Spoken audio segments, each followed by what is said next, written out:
words January 6th on the 6th of January. If you could do that with your back, not to the jury, that would be great.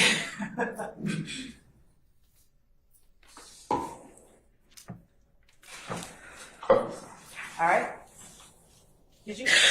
I need you to draw it up and long so I can see from back here. January 6th? Yes. That big enough? You know, big. Yeah. All right. You can take your seat. Thank you.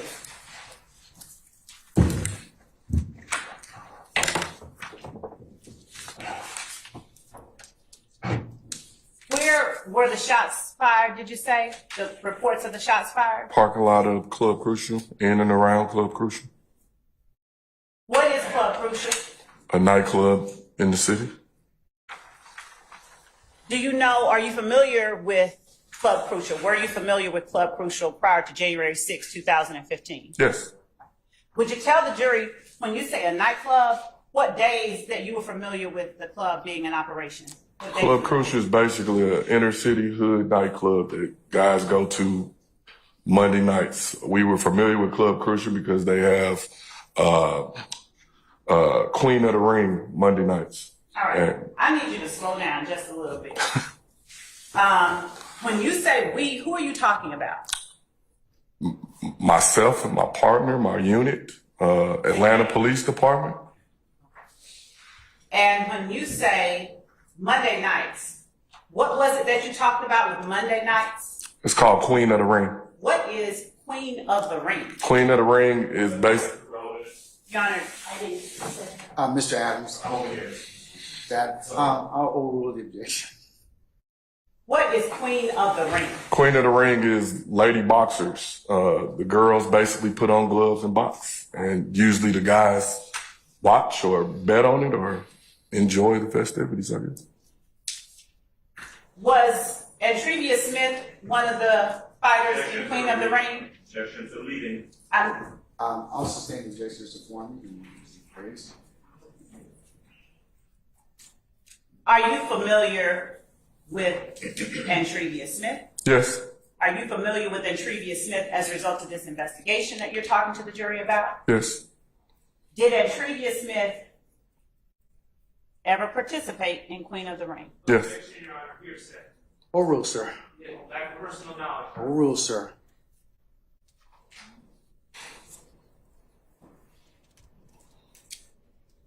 What role did Club Crucial play in the investigations that you're describing to the jury? A lot of our incidents began at Club Crucial. A lot of fights, a lot of shootings began at Club Crucial. Were you investigating in your capacity as a detective with the gang unit any gangs that you felt were affiliated or congregated at Club Crucial? Yes, the thing about Club Crucial. But hold, before you go into, so you said yes. Yes. Which ones? Pretty much every gang in the city. YSL, If Gang, Rolling 60s, Gangster Disciples, Goodfellas. Now, if you will explain, you said the thing about Club Crucial. Club Crucial, just to bring it to perspective, is one of those places where you would think that if we had a problem, we would avoid each other. That Club Crucial is the total opposite. Everybody, it's almost like if you're not there, you're nobody in the city. And so on Monday nights, pretty much most gang members that we had dealings with would go to Club Crucial. Some nights it would be peaceful, some nights it would not. Sometimes it would spill over.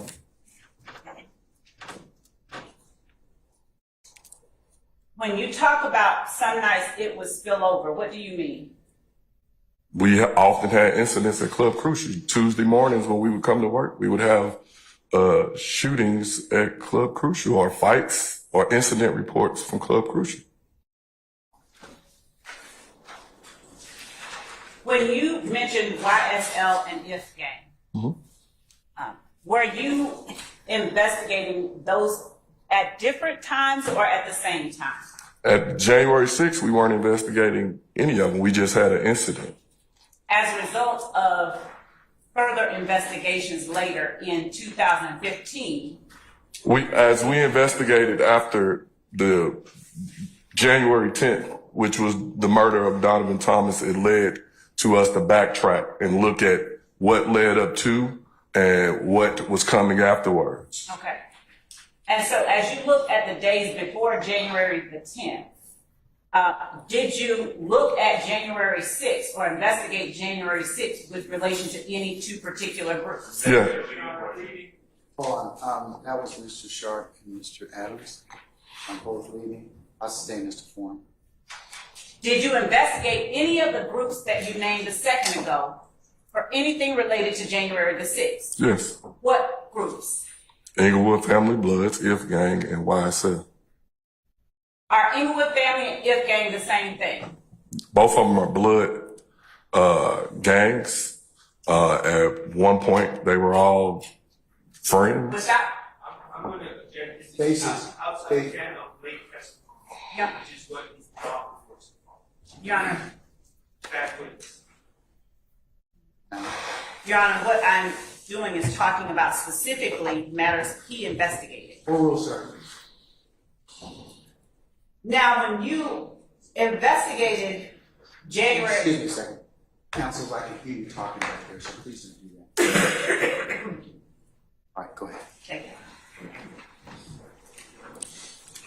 When you investigated the groups that you just named for matters that occurred on January the 6th, did you investigate them acting together? Your Honor, I'm going to object. Basis. Number one, outside the channel of late testimony is not been offered as accurate. Number two, the investigation is irrelevant under T.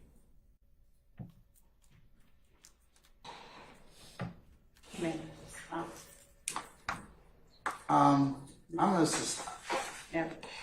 wait. Your Honor, as to the I'm gonna first, sustain one objection. That's you need to lay a little more foundation. Okay. Its basis. Okay. But I'm gonna overrule the other objection as to beyond his testimony as expert. okay. Before we get deeper into the 6th, what other dates were you, or events were you investigating that you spoke of earlier yesterday, prior to talking with Detective Racy of DeKalb County?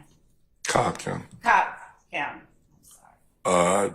January 8th, we had a shooting at 988 Confederate involving an If Gang member. That was his vehicle was shot up. 988 Confederate. Would you draw a longer line to distinguish it?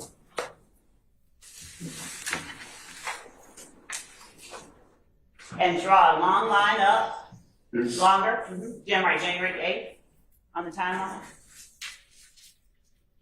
And would you stand right there with that same marker? You said you were investigating something. What's the address that you spoke of? 988 Confederate. Would you write that up under January the 8th?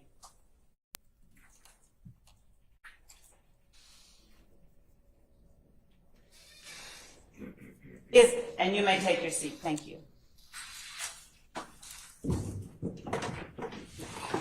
Is 988 Confederate a business or something different? Apartments, I believe.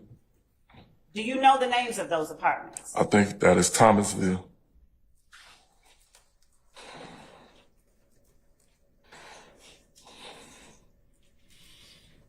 Are you, through your investigations into these acts that you're describing, did you ever have occasion to investigate anything at Trestle Tree Apartments?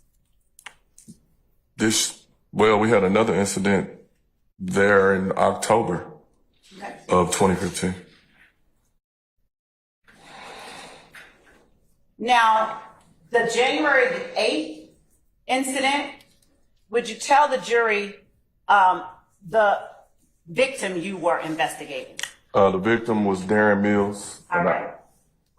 And was Darren Mills, as a result of the investigations that you conducted personally, prior to speaking with Detective Racy, was Darren Mills involved with either of the groups that you mentioned? Your Honor, I'm going to object again as to a form for hearsay. It's not the witness who testified to it. And any information that he testified to would be hearsay and inadmissible if it comes from someone else. Also, based on confrontation clause violation, Your Honor. All right, I'm going to sustain the objection as to form. You can rephrase it. Mr. Sharp, did you have an objection? I agree with Mr. Adams. Okay. Would Your Honor allow me one moment? Sure.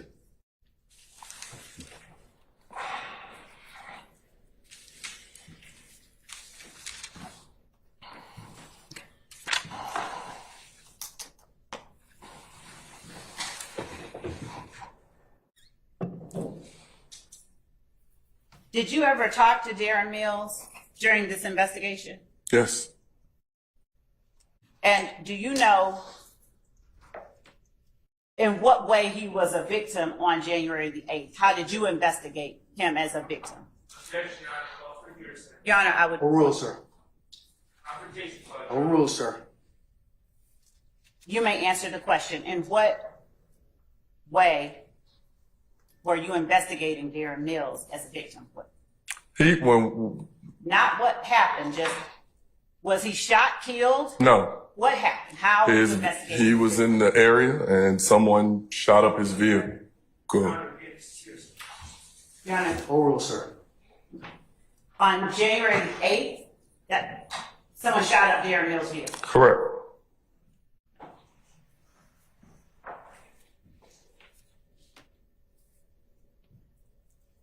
Would you write underneath 988 Confederate Darren Mills or DM dash V as in, what's the V? As in Victor?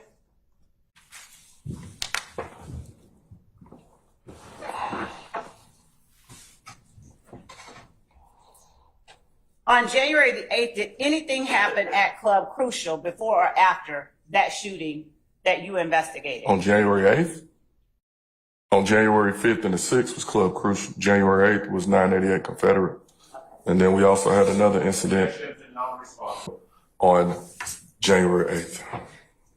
And would you tell the jury what TIG Studio is based on your investigation? TIG Studios is Think It's a Game studio, and basically it's where Donovan Thomas, Rich Homie Quan, YFN or Rayshawn Bennett, YFN Lucci recorded. All right. Would you write just up under DM-V TIG?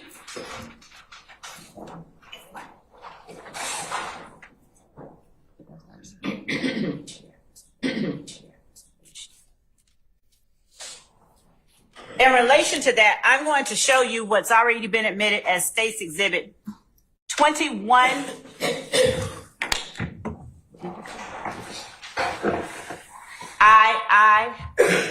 Indigo. Tell him. Upright. India. Yes. 21, India. We're sharing the screen with the court's permission. Yes, ma'am.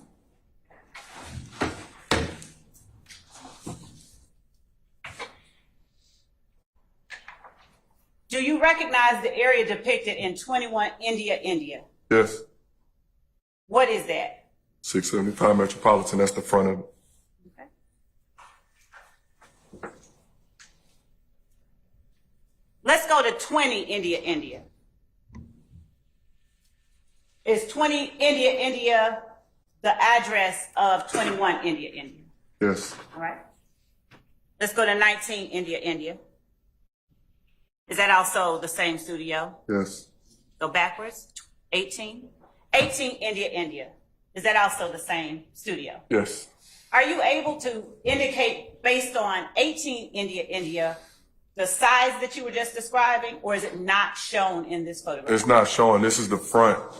If you come into the structure, You basically got to go up a hill, make a turn, and then that's the front. That's where the manager's office is or something. The actual studios line go all the way back 25 to 50, I don't know, on each side. And each people have different loft spaces.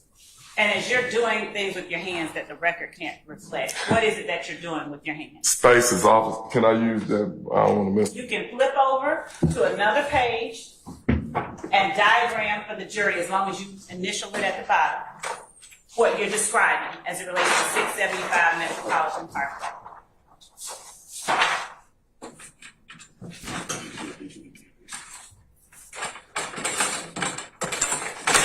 You gotta let me out, huh? I got you.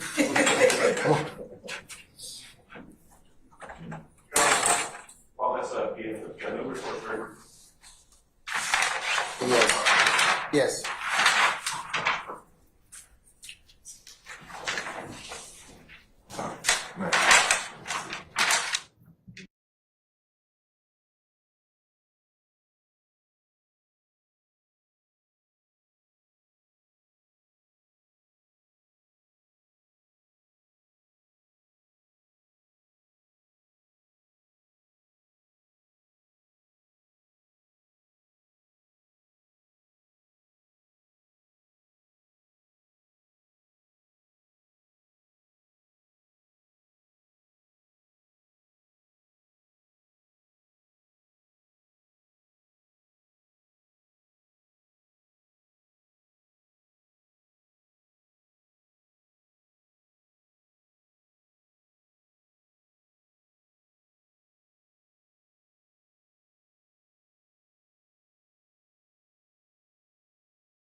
Detective Dennis, would you please take your place in front of the keyboard and diagram 675 Metropolitan Studio in the best clear handwriting you can.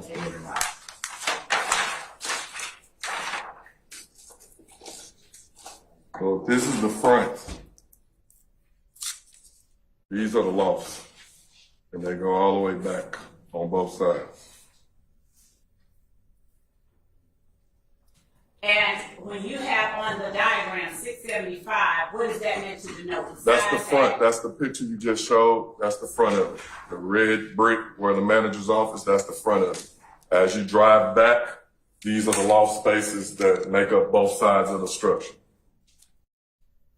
And where is Metropolitan Parkway in relation to the front of the building, if you recall? This is the street. Did you draw two lines? Huh? Yeah. And it basically sits right across the street from the Atlanta City Credit Union, which is here.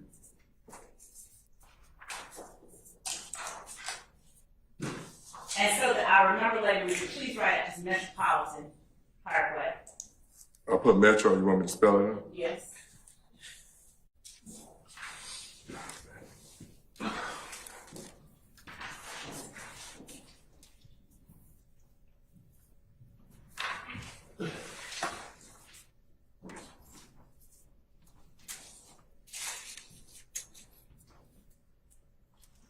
And because some of us are a little sight challenged in the back, could you use this larger marker to draw instead of the one you're using now?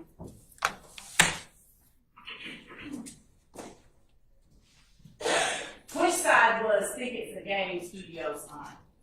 Not to be exact, but it was something like here. And what was on the other side? Not to be exact, the vault. So it was here,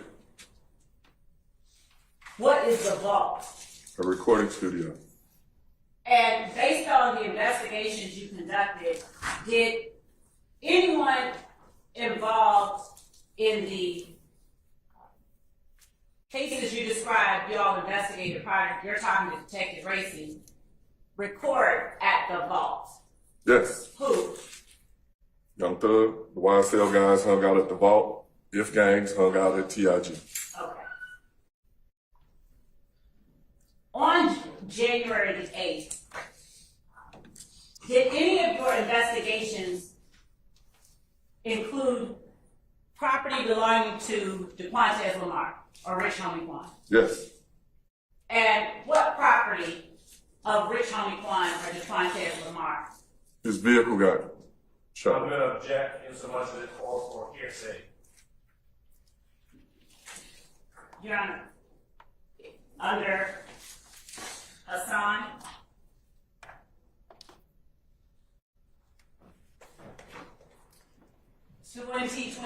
Lexus 2024 Georgia. Y'all come on.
I will rule the objection. You may continue, ma'am.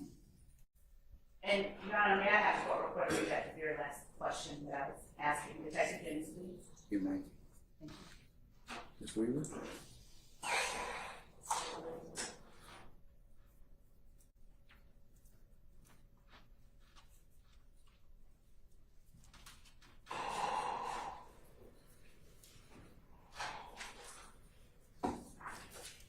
On January 8th, did any of your investigations include property belonging to the Montez, Lamar, or Rich Homie Farm? Your answer is yes. Question, did what property of Rich Homie Farm or Detectives Lamar? You said his vehicle got shot. I'm going to show you what has already been admitted as State's Exhibit 22 India through 33 India. And ask you, was the vehicle depicted in that set of photographs a part of your investigation? I personally have never seen these photos. Okay. What property of, let me take that back. What property of DeQuantez Lamar did you investigate getting shot? We found the calls for service in reference to the incident. And at the time that we found it, we basically were able to establish that the incident happened. We didn't necessarily, the actual incident came in as damage to property. And Sure. Yeah. Based on that answer, by investigator Dennis, I believe that it changes the foundation of ruling it is hearsay. He's not the investigator who investigated this case. It does not fall into the case. Your Honor, I disagree. I'm over your objection, sir. Thank you.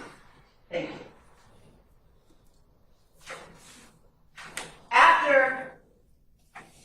I'm sorry. So the vehicle that you investigated on January 8th, that shooting of Mr. Lamar's vehicle, where did that Objection, occur? Your Honor, this statement of the testimony statement is not investigated. The state just said that you investigated. Your Honor, two things. I asked him what vehicle and what property was a part of his investigation. The objection that it misstates. Overruled, sir.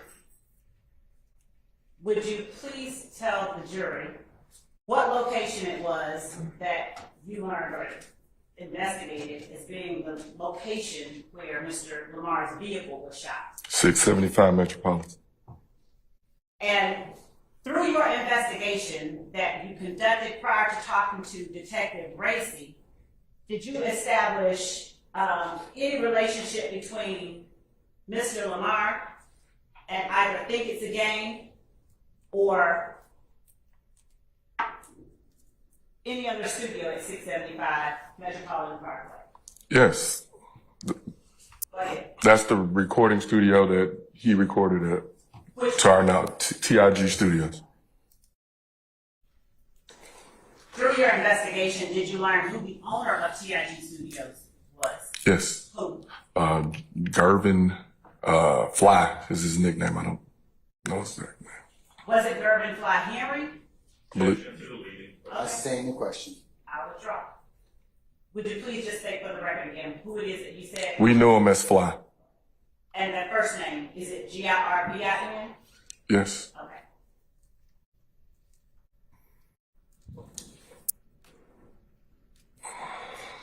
Through your investigation, did you learn of any other persons who recorded at Think It's a Game Studios? Yes. Would you give the jury the names of the other people through your investigation you determined recorded at Think It's a Game Studios? Rayshawn Bennett, or AKA YFN Lucci, also recorded at the studio as well. And do you know of any other persons besides Young Thug who recorded at the vault? Yes. Would you tell the jury the names of those people through your investigation, you determined recorded at the vault? I'm gonna object again as a call for hearsay. I sustain the question. You can rephrase, panel. Yes, Your Honor.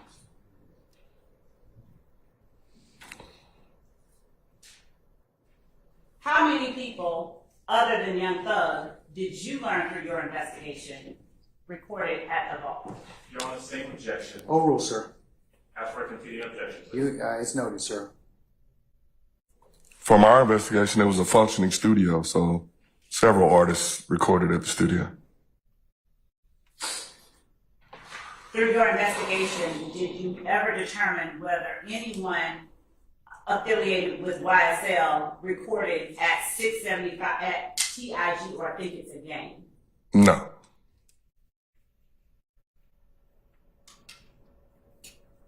On the 8th, did you investigate any other acts besides the two that you described, the shooting involving Darren Mills and the shooting involving DeQuantes Lamar or Rich Homie Quan? No. Chronologically, what was the next incident that you investigated that you had knowledge of prior to talking to Detective Grayson? January 10th, the murder of Donovan Thomas, aka Peanut. Prior to January the 10th, did you investigate or look into anything that occurred at Spring Street and Ivan Allen Boulevard? Yes. What did you investigate that occurred at that location? We had found a flyer in reference to an incident of a female that was associated with Mr. Williams. We believed it was his girlfriend at the time. It came up as a shots fired call. We tried to investigate to find out, but we had no reporting victims or anything of that sort. And was this call one of what you would call a property call or just Damage to property. So it didn't have any damage or anything. It just came up as a shots fired. So it was just listed at. Object to the hearsay if he's referring to a 911 call or a cab or anything that is not his or his investigation will be hearsay and he would object. you're under Hassan and Quick, Your Honor, simply talking about? Overrule your objection, sir. Go ahead. We basically located the shots fired call. We looked into it like we looked in every call that we received, Did and you ever find a victim? we did not.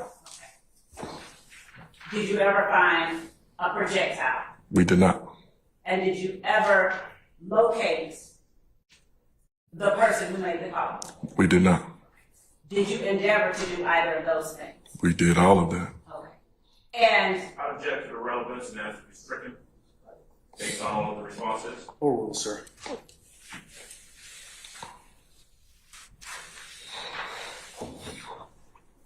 after the January the 9th incident, what was the next incident that you all investigated that you had knowledge of before talking to Detective Grayson?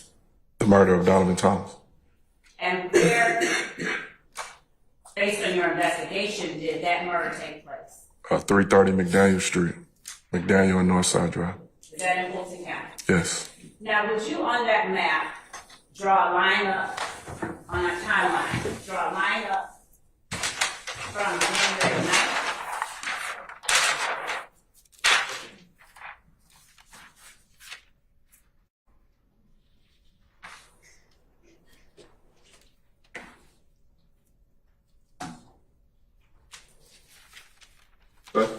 And would you write just something like Spring and Ivan Allen?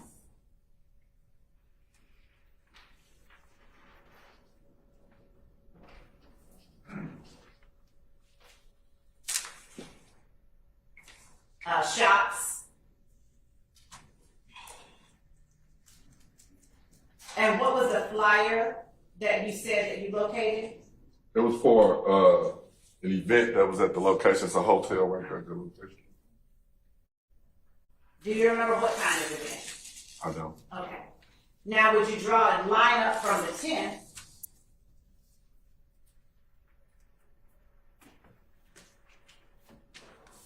and write the words Donovan Thomas or D.T. murder.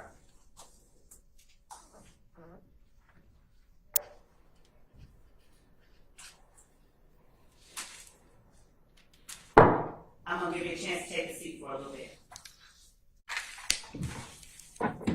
Chronologically, what was the next event that you investigated as part of the gang unit you were aware of prior to talking to Detective Racy? The night of the 10th rolling into the 11th. What was the location of the incidents that you investigated the night of the 10th rolling into the 11th? I believe it was 88 Van Ira and Hendricks, 193 or 198 Hendricks.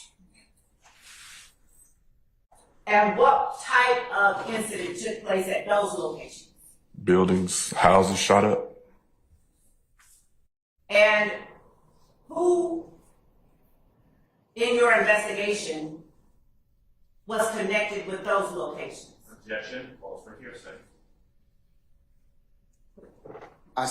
Your Honor, under Quick and Hassan, this is Take away the question.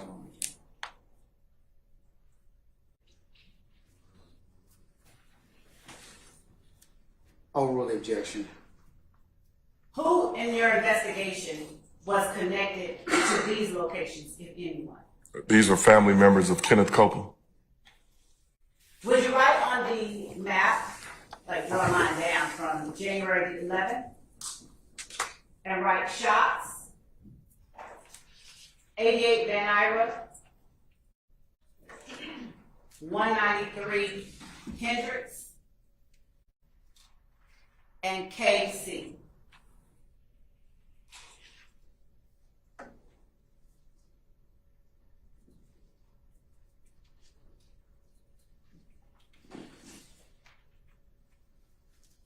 You may have a seat.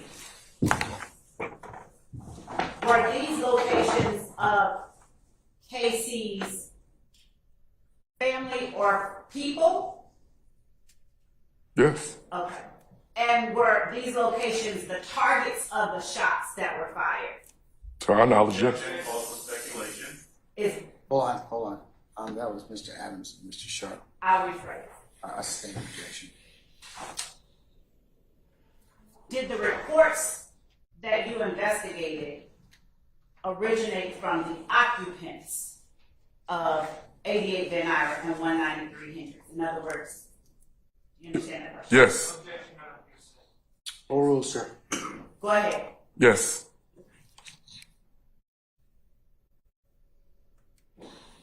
Chronologically, what was the next event that you investigated? I believe it was Ruby Harper, 34 or something, Ruby Harper.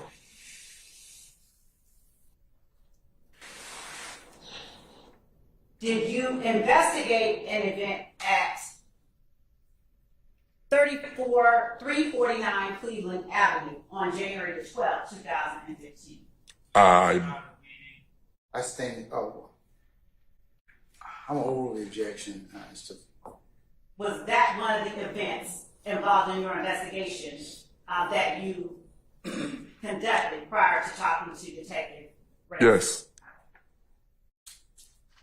Who was affiliated or connected with 349 Cleveland Avenue? That's basically in a YSL territory area. And is that something that through your investigations you determined as a detective? I sustain the objection. How were you able to determine that or make that statement to the jury? Based on being a detective and a gang detective, Objection, Your Honor. Cases. You go for an expert testimony. He is- Overrule, You sir. just said based on being. Overrule, sir. Thank you. What was the incident that you investigated that occurred on January 12th at 349 Cleveland Avenue? shots fired. And who did you investigate as the perpetrator? I don't recall. Do you recall who the victims? Not off the top of my head. Okay. would you draw a line up from January the 12th?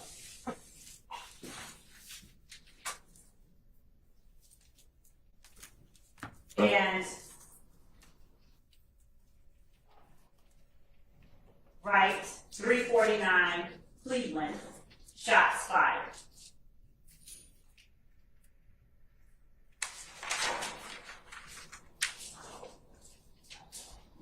Okay. Now, we're showing you a summary of those events that you investigated prior to talking with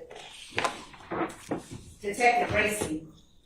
Refresh your memory as to who you investigated as the victim and who you investigated as the assailant in that case? Yes. Yeah, the witness is not indicating he needs to correct recollection. Correct. He said he doesn't recall.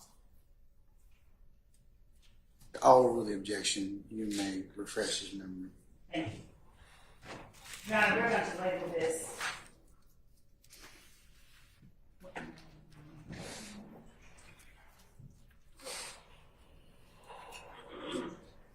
114 Echo sub R will request.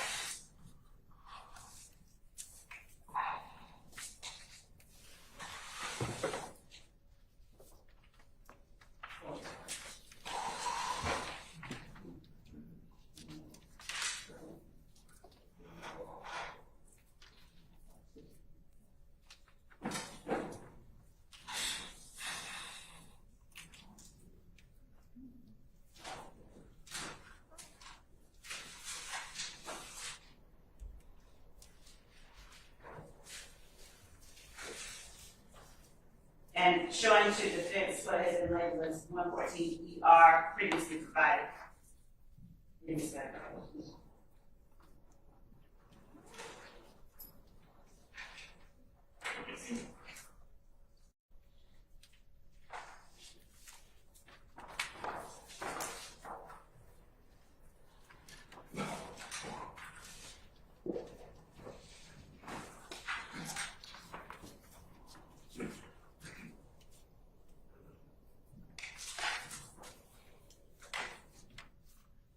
We're showing you a copy of that refresher recollection. Yes. All right. Your Honor, I'm going to approach the witness with what we have labeled as State's Exhibit 114 Echo sub R, Romeo. and not for admission, just for the record. I understand. Take a look at 114 Echo R on the page that I turned to without reading out loud. And if you would look at number where my finger is pointing. Read it. When you finish reading it, look up and tell me if your memory is refreshed as to who you were investigating as a victim. Yes. And does it refresh your memory as to who you were investigating as an assailant? Yes. All right.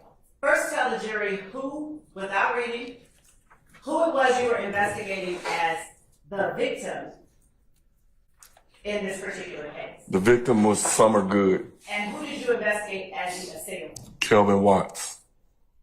And through your investigation, did you determine any connection between Summer Good and anyone that you saw at the compound the night of April 25th, 2015? Summer, yes.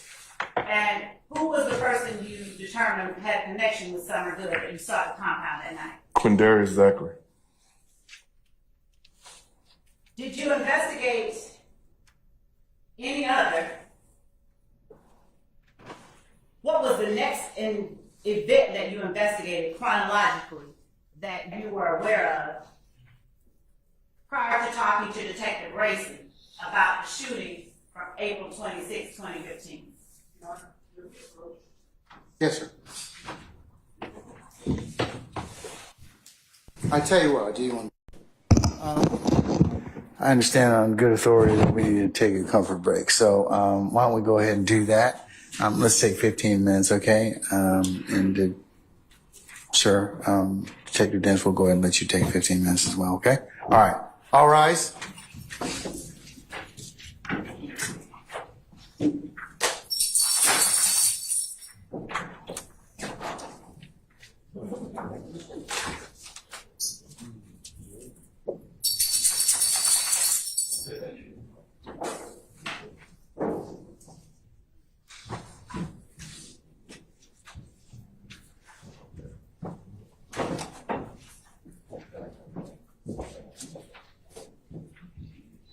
All right, ladies and gentlemen, please be seated. All right, Mr. Sharp, what do you wish to tell the court? Your Honor, I don't know where this is going, but I think that this is definitely something before the state goes down this road that they should have litigated before attempting to. They should what? I'm sorry, sir. Litigated outside the presence of the jury before attempting to do this. I am saying right now, I don't know where the state's going with this, but if I hear my client's name, Shannon Stillwell, or any of people that are associated with my client's name being listed as someone that was being investigated or suspected of a crime, I am moving for an immediate mistrial because that would be highly improper. Who's suspected of crimes that are not charged, not convicted, being listed through an investigator is complete violation of 404B, 404A, and is prejudicial and completely improper. We're trying this case through hearsay right now. I'm surprised the state didn't ask Investigator Dennis, well, what happened in the Donovan Thomas case? Just tell us all about what you learned through hearsay, because that's where we're headed. And to just say, who's the victim, who's the suspect, and who's the perpetrator? Yeah, who's the perpetrator? That's highly improper. And right now, the only perpetrator that's been listed is Kelvin Watts, and I think that was improper. But I'm saying, as it goes forward, as soon as a name that's associated with my client or my client's name comes out, I'm moving for an immediate mistrial, and I believe it's very warranted. Thank you, sir. Your Honor, can I join in that objection also? Well, the Harvey rule's in effect, so what else do you want to add to that, sir? Well, I want to, the state cited a case earlier, the Hassan case. I've had a chance to sit and read through, and that is actually instructive to the court. There is a difference in what the court applied in Hassan and what's going on right here. But Quick is a better case in terms of the court's interpretation of what a detective may testify to. So I have to read both in conjunction. So we'll disagree about our interpretations as to that, but I feel that I've made the correct ruling in respect to that. And you can still object as to foundation, but and that's my position. And I share the same concern that Mr.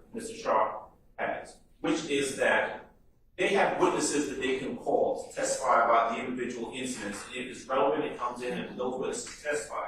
But they can't simply wholeheartedly have Detective Dennis, and just by asking the questions in a certain way, saying, what does your investigation show? He can't just he can testify to the end result of the investigation, but he can't get around hearsay by simply saying that I know this person was a perpetrator, this person was a victim. All of that comes from hearsay.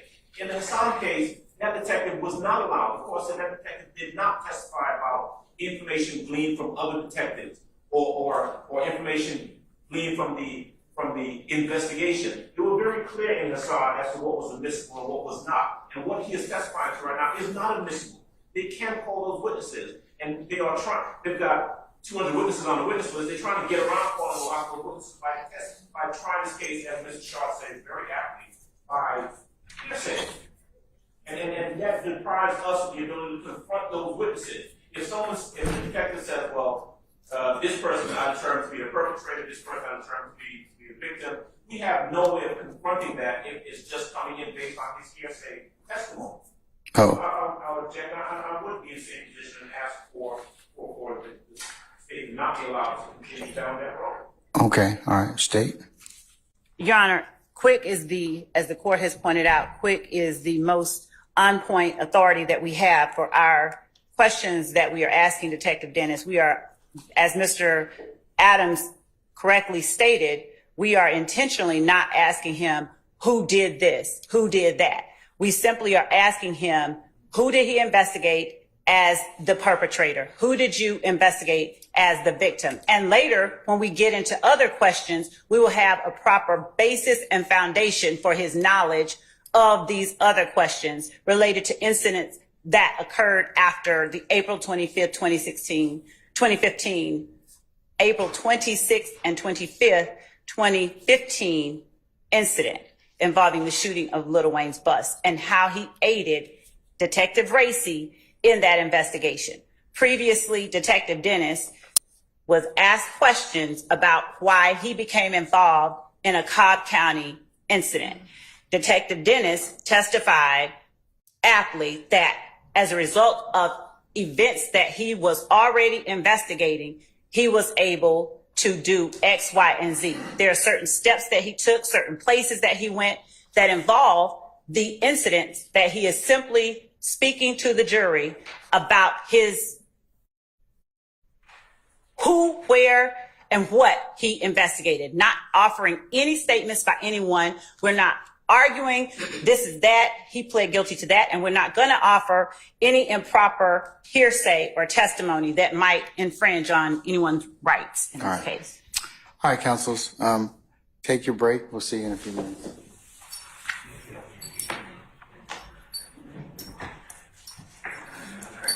Go ahead.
It loosens your body. All right, so summon our jurors, please.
All right, ladies and gentlemen, please be seated. All right, thank you, Sir Ingram.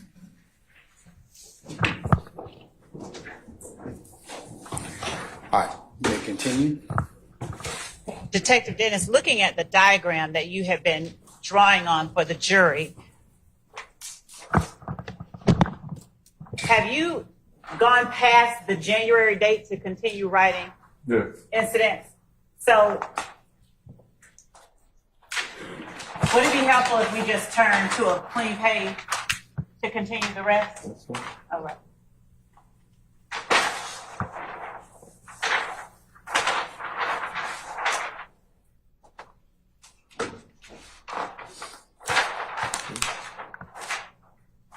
So I'm just going to write timeline at the top, okay? All right.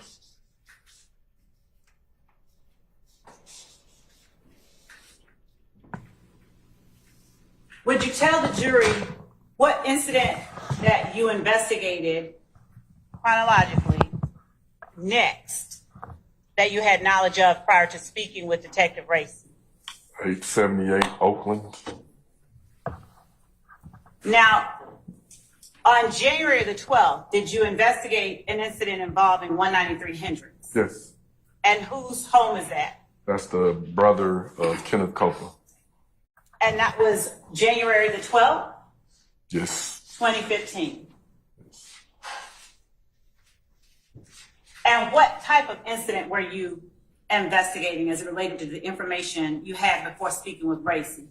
The house basically was a drive-by shooting.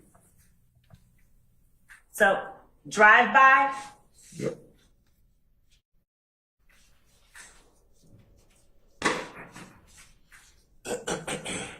of Kenneth Copeland's brother. Correct. Was Kenneth Copeland affiliated with any of the groups that you described being at Club Crucial on January the 8th, 2015? January 6th. January the 6th, 2015. Yes. Objection. Which- Call for hearsay. Overrule, sir. Which group did you investigate Kenneth Copeland as being a part of as it relates to the investigation you took place before speaking with Detective Racy? He was associated with YSL.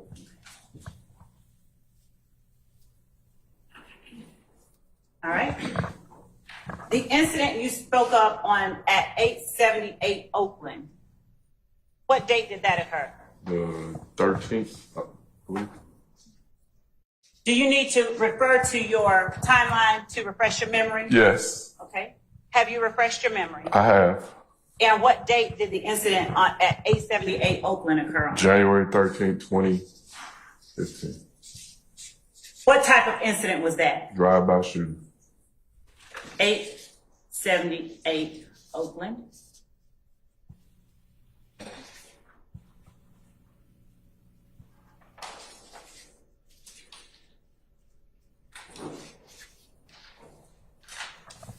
Have I accurately written what you said on the Yes. flip chart? Is that address connected with anyone who is, at that time in your investigation, associated with YSL? Kenneth Copeland. And what relation is the house owner of 878 Oakland to Kenneth Copeland? His sister. And is his sister the person you're investigating as the victim or the perpetrator? The victim.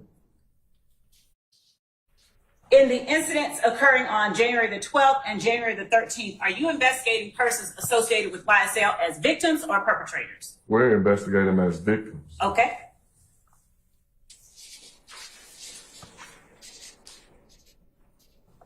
I'm just gonna write YSL Copeland, sister. Victim. And then victim. All right. Chronologically, what was the next incident that you investigated, that you had knowledge of prior to speaking with Detective Racy? 3424 Ruby Harper. All right. And what date did that occur? January 13th.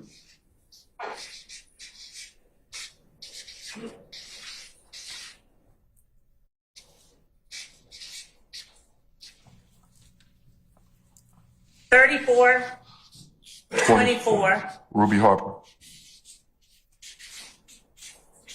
What type of event occurred at 3424 Ruby Harper on January 13th, 2015 that you investigated prior to speaking with Detective Racy? Drive-by shooting.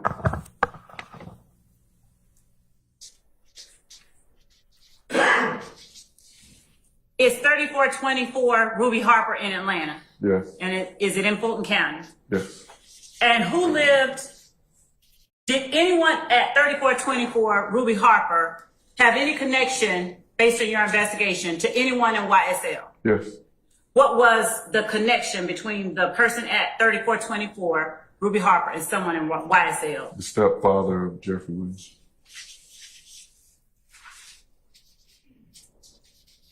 And were you investigating the stepfather of Jeffrey Williams as a alleged perpetrator or alleged victim in this case? Victim.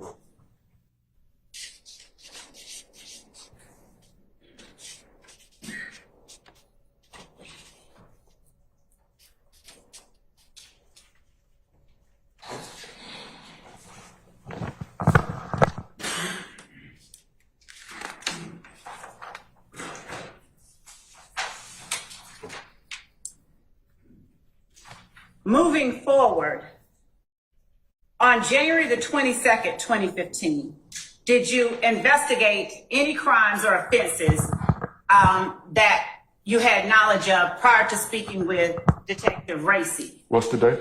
January 22nd, 2015.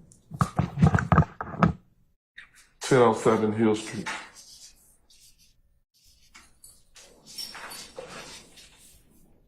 1007 Hill Street? Yes.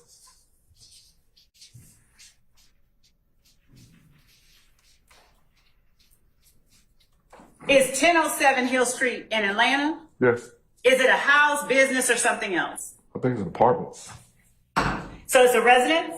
It's like a townhouse type apartment. Yes, it's a residence. And who lived there at that time? Rayshawn Bennett's mother. And does Rayshawn Bennett go by any other name? YSL Lucci. Lucci's mama lived at 1007 Hill Street? Correct.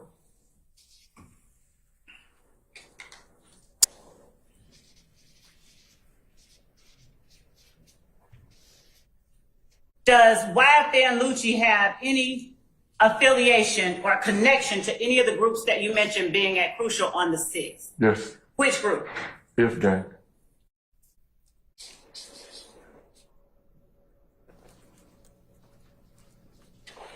Are you investigating YFN Lucci's mother as the victim or alleged perpetrator? Victim.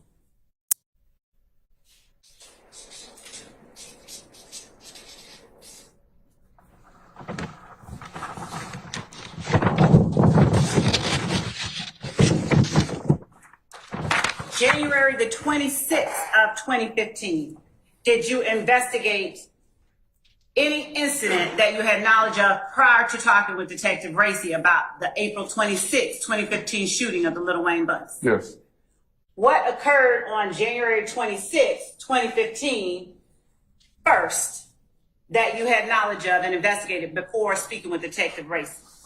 Kenneth Copeland's brother's vehicle was shot as it exited 75 South at University. So KC, and is this the same Kenneth Copeland associated with YSL? Yes. YSL, brothers, vehicle is shot? Mm-hmm. And what was that location? 7585 southbound at University. My writing is getting as bad as yours, isn't it? Not as easy as it looks. Okay. Did anything else happen on January 26, 2015 that you had knowledge of and investigated before speaking with Detective Racy? Yes. What? Lucci's mom house got shot up again. And was 1007 Hill Street.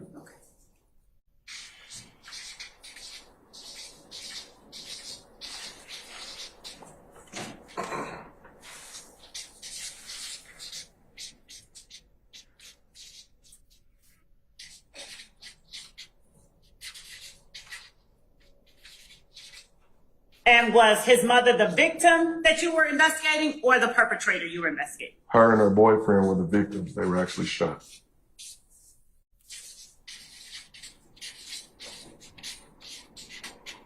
And were both his mother and her boyfriend shot, or was only the mom shot? Both were shot.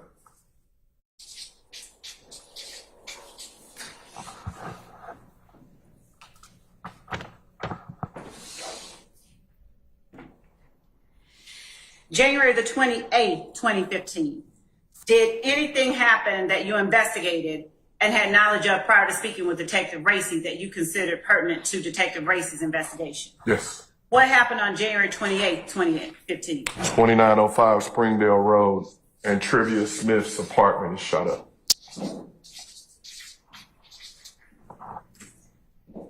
2905 Springdale Road.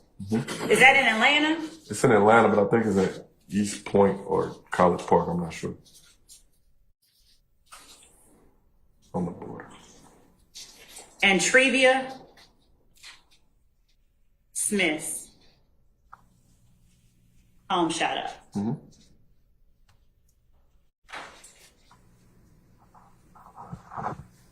And Trivia Smith on January 25th, 2015, is she the person you're looking at as the victim or the perpetrator? She's a victim.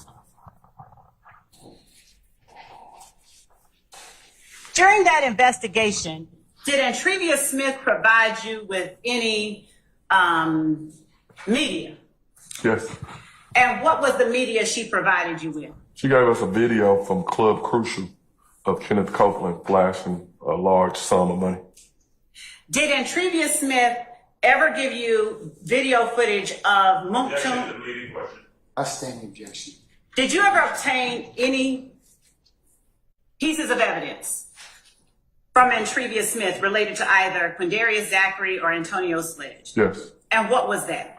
It was a social media post of Antonio Sledge and Quindarius Zachary both holding weapons, antagonizing the rival gang and Kelvin Watts. And I wrote January 25th. Was that January the 28th? Did I write that That's wrong? the 8th, 28th.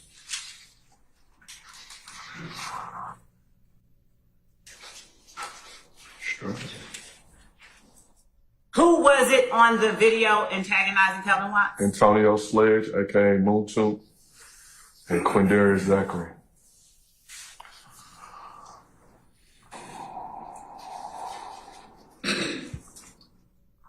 Antagonizing Kelvin Watts. Correct.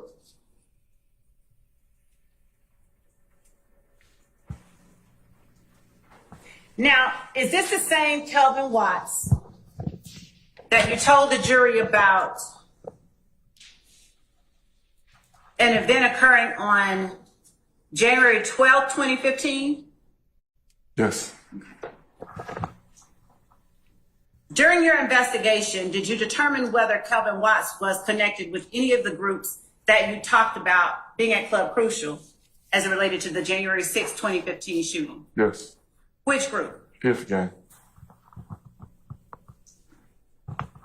And was Kelvin Watts connected by blood to, pardon the pun, was Kelvin Watts related genetically? Objection, hearsay.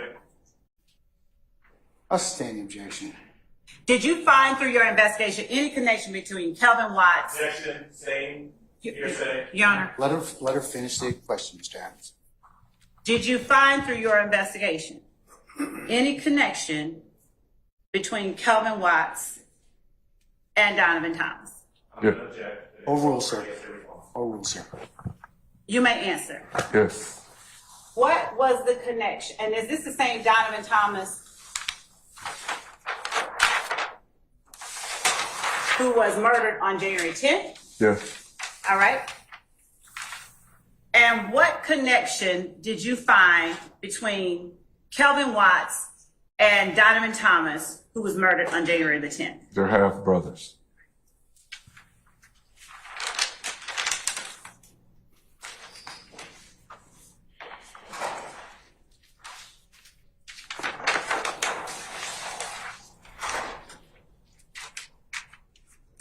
And is Kelvin Watts associated with If Gang, YSL, or something else? Fifth gang. All right.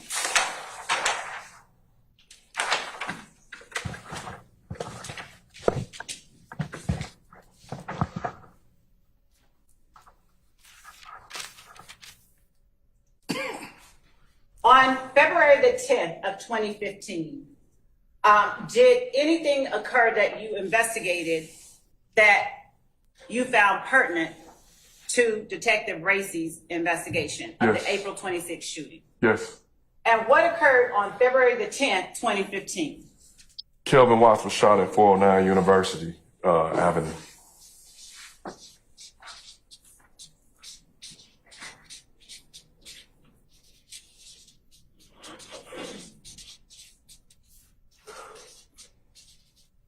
Is that in Atlanta? Yes. All right. Is that the same Kelvin Watts you just told the jury about? Yes.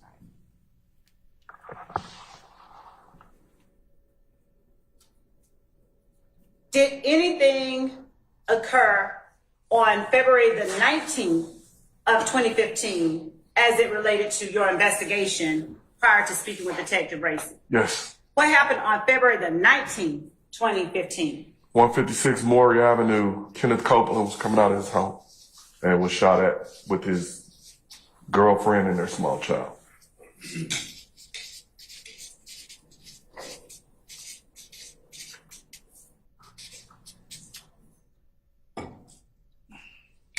And is that in Atlanta? Yes. Fulton County? Yes.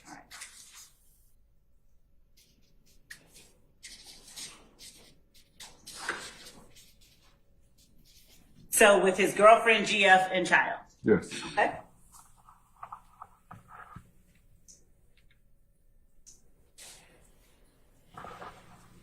April 12th, 2015. Did anything occur on that date that you investigated that you found pertinent to the investigation you assisted Detective Racy with? Yes. What occurred on April 12th, 2015? Dexter Montgomery was shot in the head. And who is it that you were investigating these cases with, if anybody, as a partner?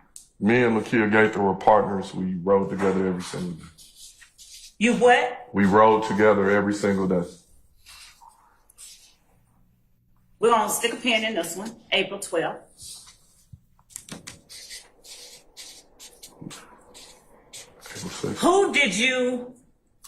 What did you investigate Dexter Montgomery as, victim or assailant? Victim. And who did you investigate as the perpetrators of the April 12th, 2015 incident? Walter Murphy and Demise McMullen. Is this the Walter Murphy that you had previously labeled DK in prior photos? Yes. And is Walter Murphy also one that you connected with YSL during your investigation? Yes. And the other person was Demise McMullen? Yes. What nickname, if any, did you learn he had? Nard or hard nard?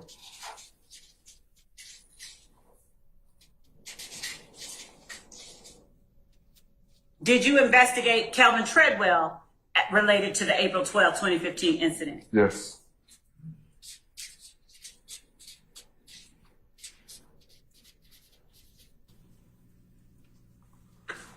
Did you investigate a Rodney Allison as it relates to the April 12, 2015 incident? Yes.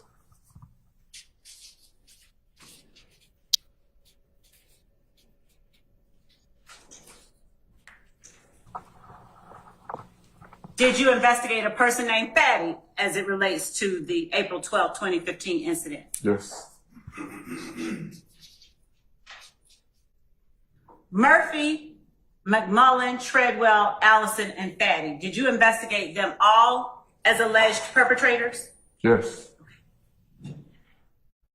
Were McMullen, Treadwell, Allison, and or Fatty associated with either of the groups you mentioned were at Club Crucial on January 6, 2015? Yes. What group? YSL.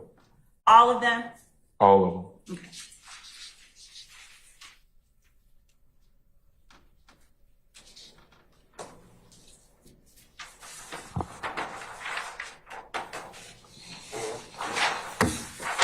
And did you have an occasion to interview Walter Murphy in connection with the April 12, 2015 incident and the April 26, 2015 shooting of the Lil Wayne bus? Yes.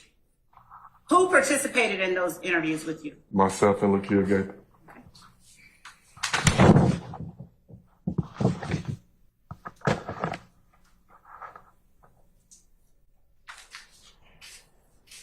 So we'll go to 4/26/2015.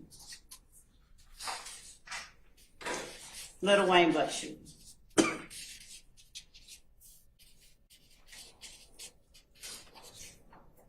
Yesterday,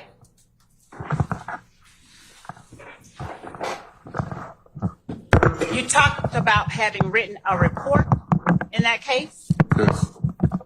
Did you draft your report on the day that these events occurred, April 26, 2015? No. Approximately when did you draft the report that you made in the case involving the Lil Wayne bus shooting? Not sure. Probably a month after, I think. And would referring to your report refresh your recollection as to the date? That's fine. Your Honor, may I approach the court reporter for these exhibits? You may.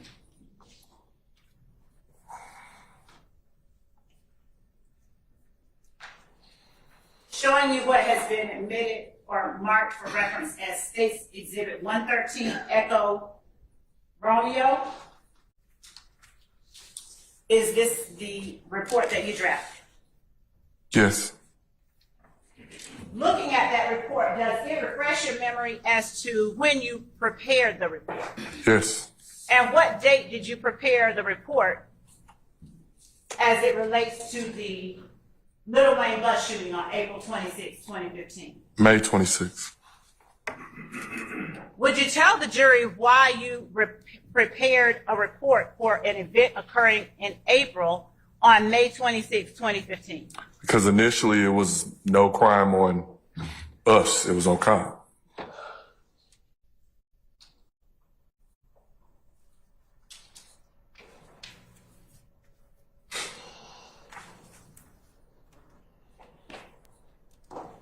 On April the 20th, better yet, did you state yesterday that you reached out to Detective Racy? I did. Do you remember when it was that you reached out to him? I believe it was that Sunday morning, that Sunday evening. The compound happened Saturday night going into Sunday. I think once I got to work Sunday is when I reached out to the Zone 2 supervisor who had the incident, and then he put me in touch with the Cobb County police department, and they basically put us in touch with Detective Racy. And as it relates to the incidents that occurred in January and February and into April that we listed on this timeline, what groups was it that you were investigating before talking to Detective Racy? YSL and If Gang. How did you feel that that investigation you were conducting related to the investigation that Detective Racy was conducting? It was That's relevant. I'll rule the objection. You may answer. it was basically the same players and the same people. When you say the same players and people, was Lil Wayne involved in either of those incidents? No, Then who are you talking about? I'm talking about YSL. Okay.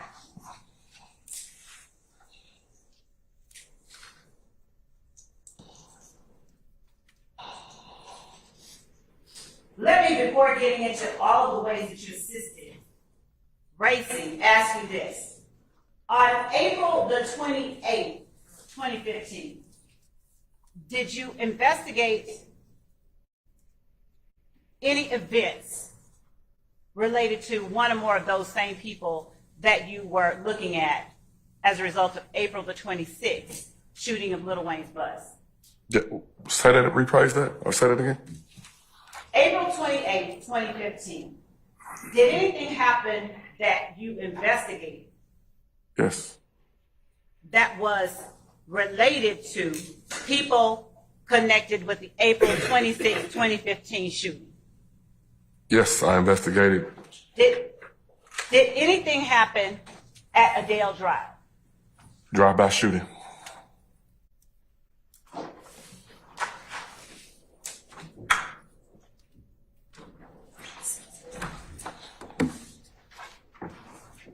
April 28th.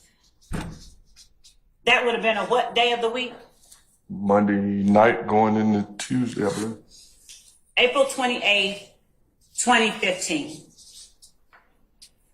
Drive by.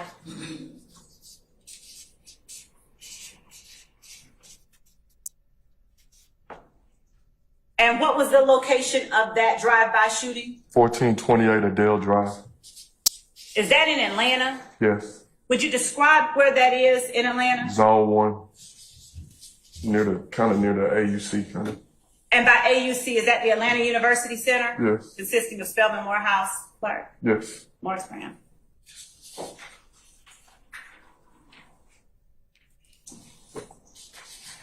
Were the occupants of 1428 Adele Drive people that you investigated as the perpetrators or victims in the shooting on April 28th? In this shooting, they were victims.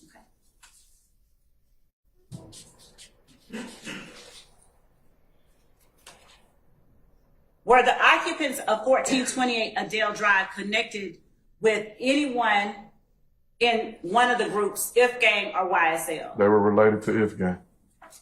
What If Gang member? Darren Mills.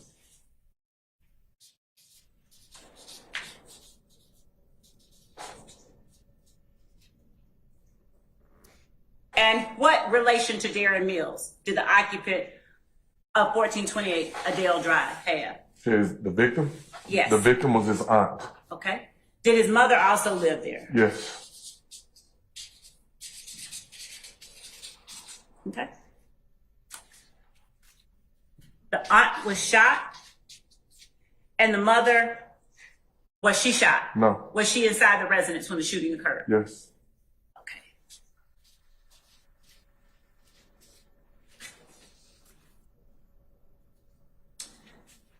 Did anything occur on April the 28th, 2015 at Drew Drive that you investigated as it relates to YSL or If Gang? Yes.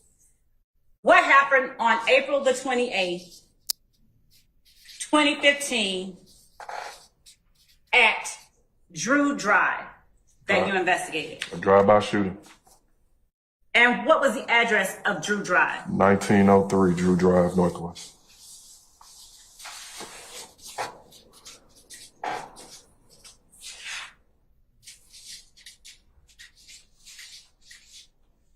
And were persons at that location who lived there investigated as victims or perpetrators? They were investigated as victims.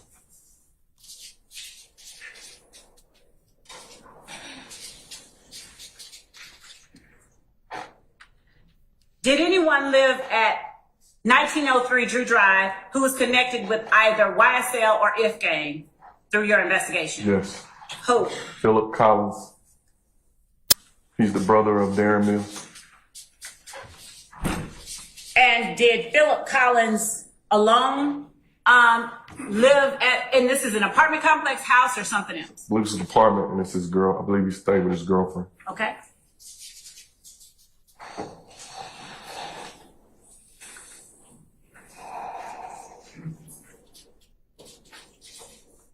And is Philip Collins associated with either If Gang or YSL? Yes, okay.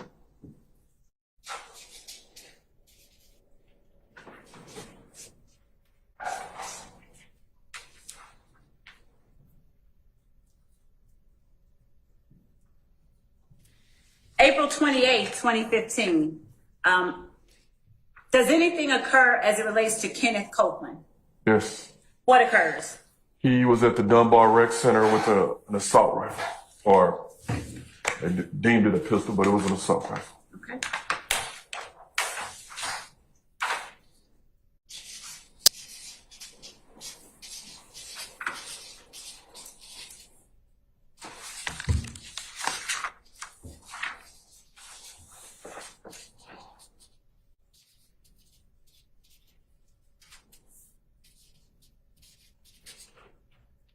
And this was Kenneth Copeland associated with YSL? Yes. And is this information you gleaned from your investigation? Yes.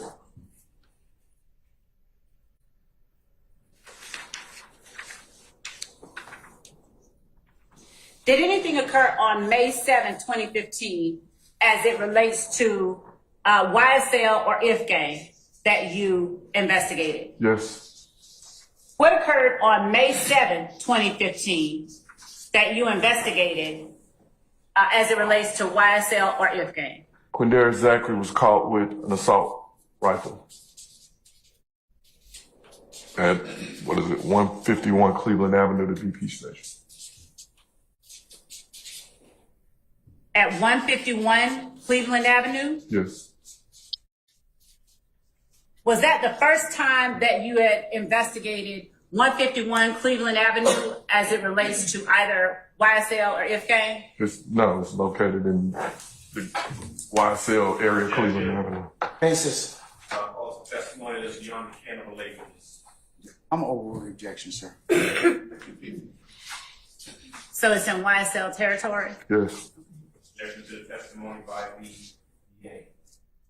I sustain as to form of the question. You can rephrase. All right. And again, what is 151? It's a BP gas station. Okay. And is it in either particular group's territory? YSL territory. All right. And is Quindarius Zachary associated with YSL or If Gang? YSL.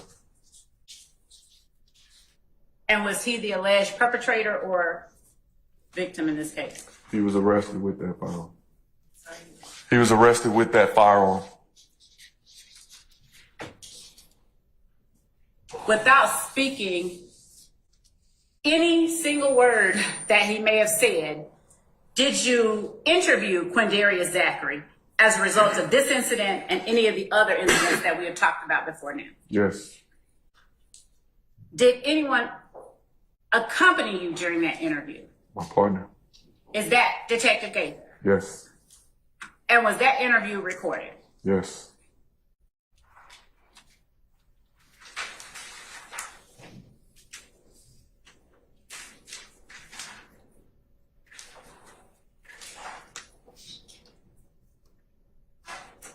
October 1st, 2015.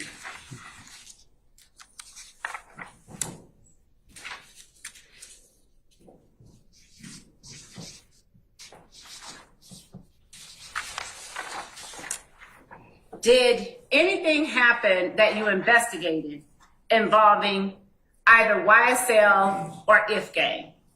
YSL member Martinez Arnold and Diamante Kendricks was arrested after a high-speed chase where they basically were going to retaliate against If Gang.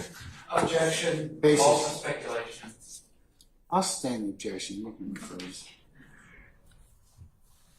Who were the persons involved in the incident on October 1st, 2015 that were in your investigation connected to YSL? Martinez Arnold, aka Duke, Diamante Kendricks, aka Yak Gotti. And were they investigated as victims or were they investigated as perpetrators? They was investigated as perpetrators. And are both of them connected with YSL? Yes. Is Diamante Kendrick someone that you recognize in the courtroom today? Yes. Would you tell the jury where he is seated and an article of clothing that he is wearing? He's the gentleman in the black sweater with the white collar in the front row. Your Honor, would the record reflect that the witness has identified Mr. Kendrick? It shall.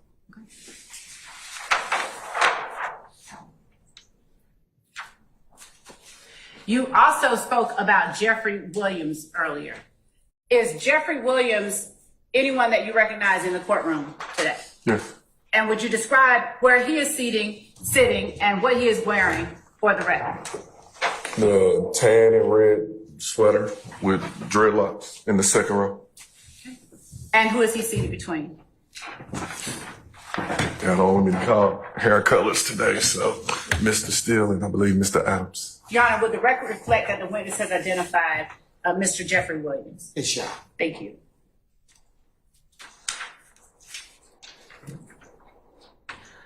Were Mr. Kendrick and Mr. Arnold found with any weapons on April 1st, 2015? Yes. What kind of weapons were they found with? I believe a handgun and an assault rifle. Okay.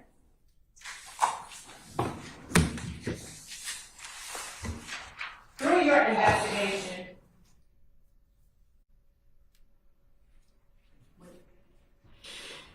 counsel has just reminded me, I said April 1st, and I did mean October 1st, 2015, as it relates to Martinez Arnold and Diamante Kendricks. Was that October 1st that they were found with the assault rifle Yes. and the handgun?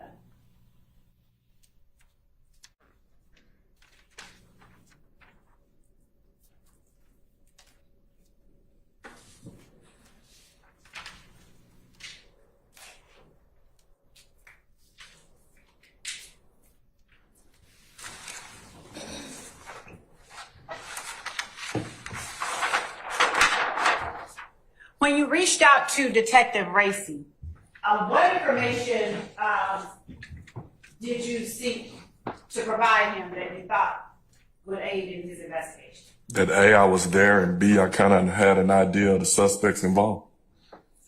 And did you take any steps from that point to aid or assist Detective Racy in gathering any evidence of the April 26th shooting of Lil Wayne's bus? Yes. Now, before April 26th, and even further down to October 1st, 2015, were all of the incidents except the shooting itself of Lil Wayne's bus, did they all happen, did you investigate them as happening in Fulton County? Yes.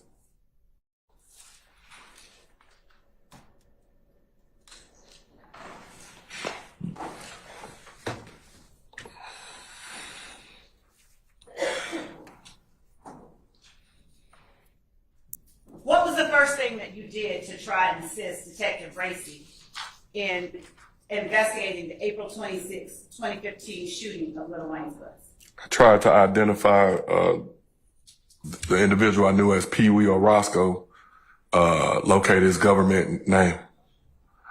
By government, you mean his given name? His given name. Do you remember what it was that made you want to investigate Pee Wee in relation to the April 26, 2015 shooting of the Lil Wayne bus? Objection, Your Honor.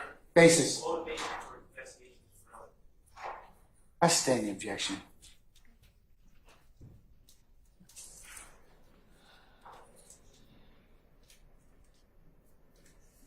Why did you want to get Pee Wee's given name?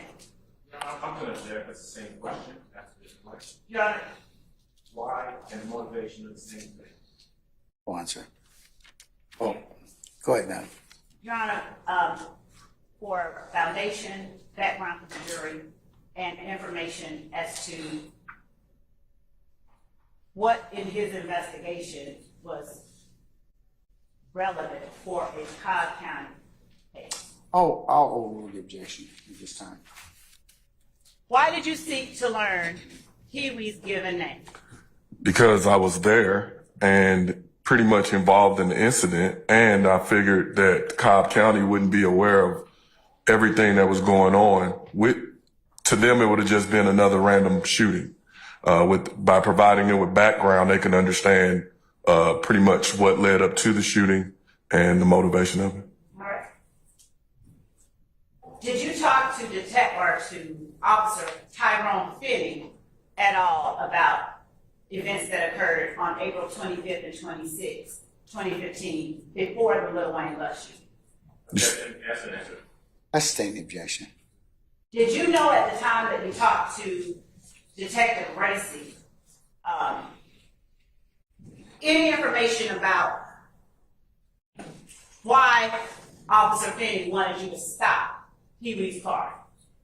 I don't understand the question. Did you testify about anything Officer Finney tried to get you to do as it relates to Pee Wee's car? Yes, What did he try to get you to do? he tried to get me to stop it. All right. Did you find out why he tried to get you to stop? Yes, Did you learn that information prior to talking to Detective Racy? yes, Why did he try to get you to stop it? because he saw an assault rifle on the seat. Your Honor, I'll overrule the objection, sir. You can answer, sir. He saw an assault rifle on the seat. That's why he was telling me to stop the car. now, did you realize at the time that he tried to get you to stop it, that there was an assault rifle that he saw? No, Objection, relevance. Overrule, sir. And what did you determine Pee Wee's given name to be? Jimmy Winfrey. Did you do anything to find out anything about the car Mr. Winfrey was in on the night of April 25th, 2015? Yes, What did you do? I actually followed him on Instagram, and so I went to his page. Now, would you tell the jury why you were following Jimmy Winfrey on Instagram? I knew him in passing for years, and I followed him on Instagram. Was that out of personal interest or in your capacity as a law enforcement officer? A little bit of both. I've never had any problems with him. I've known him since 2005. So anytime I saw him, even the night of this incident, I actually shook hands with him.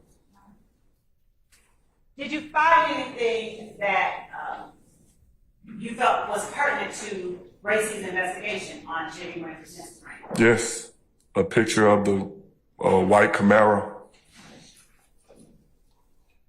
And what was the nature of the picture that you saw? It just gave a description of, I guess he had just got the vehicle, I'm not sure. And he, like most people, he was showing off his car. Did you provide that information to Detective Racy? Yes. What else did you do? Once my partner located Mr. Winfrey, we learned that he was on probation. So we reached out to his probation officer, and she basically said, I'll have... Ever say what I sustain anyone? the objection. So, you, after reaching out to Mr. Winfrey's probation officer, did you get any information you found useful? Yeah, we went to meet her. Okay. And did she give you, Hold on, before you get into that. It's still lunchtime hour, so I think I'm going to stop at this point in time. All right, ladies and gentlemen, at this point in time, we're going to go ahead and be in recess for lunch. So if I could get you all to come back for 2:00, and that includes you, Detective, and please don't discuss testimony of except lawyers in this case. All right, ladies and gentlemen, we'll see you back at 2:00. All right, all rise.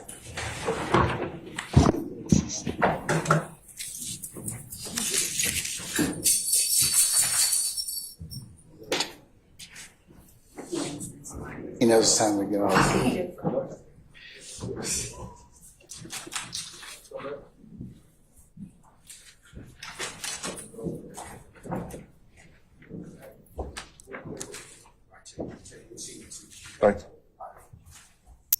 All right, ladies and gentlemen, you may be seated. Our jury has left us.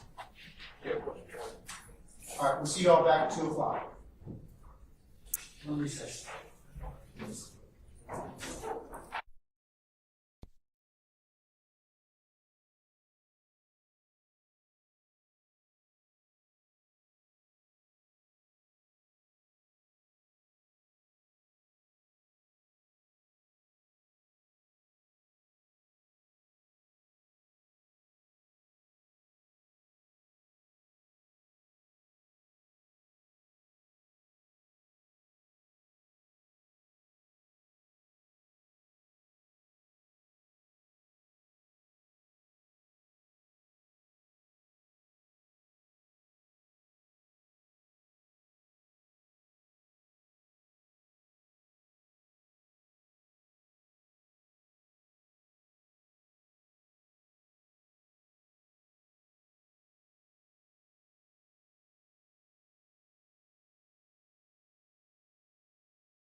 All right, someone adjourn, sir. Thank you. Sir. Oh, Mr. Magic Senior.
All right, ladies and gentlemen, please be seated. All right, thank you, Sergeant Ingram. All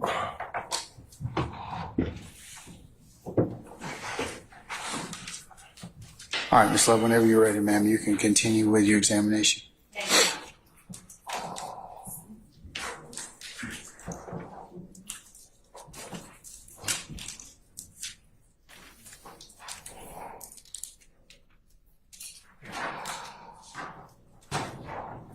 Detective Dennis, we were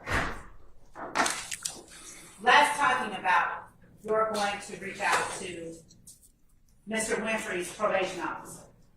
Were you all able to get a phone number for Mr. Winfrey from the probation officer? Yes. Back on April the 28th of 2015, the date that you spoke of Kenneth Copeland being arrested at the Delmar Center, did you all subsequently interview Mr. Copeland? Yes. How long was the interview? About 9 hours. Who all was involved in the interview? Myself and Detective Gaither. Eventually, we had to pass the investigation off to our Internal Affairs Division. So, after you spoke with Kenneth Copeland on April the 28th of 2015, did you go to the Vault studio at any time? Yes. What was the purpose for your going there? To see if they had video of the entrance to the facility. What dates were you looking for video as it relates to the entrance to the vault? The night of the bus shooting. And were you looking for April the 25th, 26th, or some other time? Both.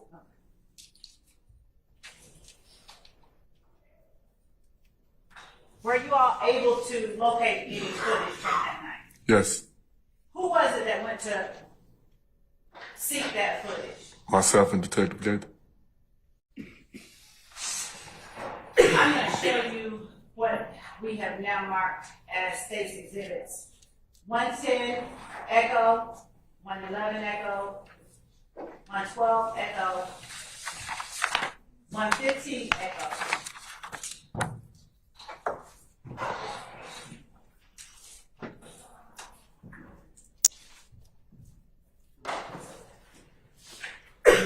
After I show the same two calculations.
Yeah, come on.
counsels, you go ahead, consistent with the court's instruction. All right.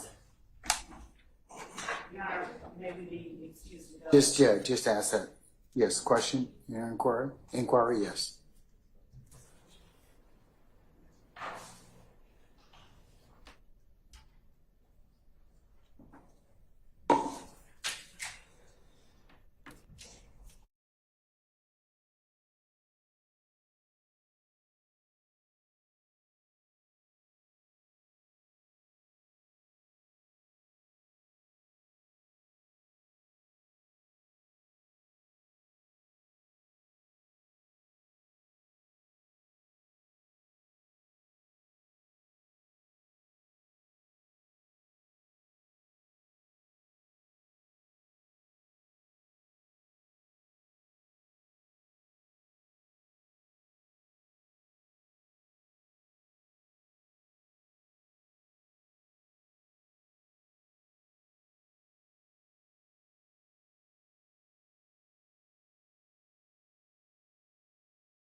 the way that we have the exhibits now? Would you like to see the way we have the exhibits now?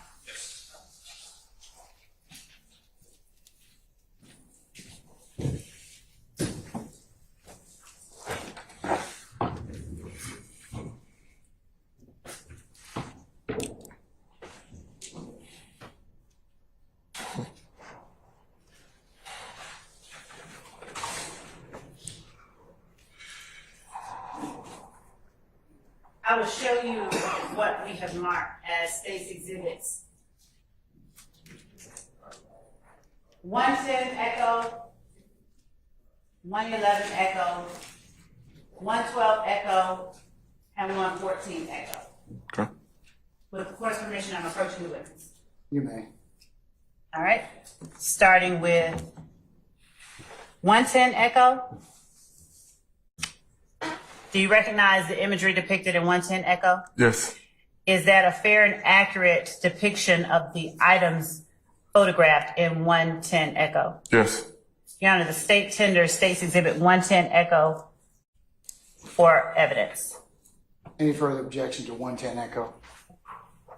All right, hearing none, it's admitted and may be published as you see fit. Showing you State's Exhibit 111 Echo.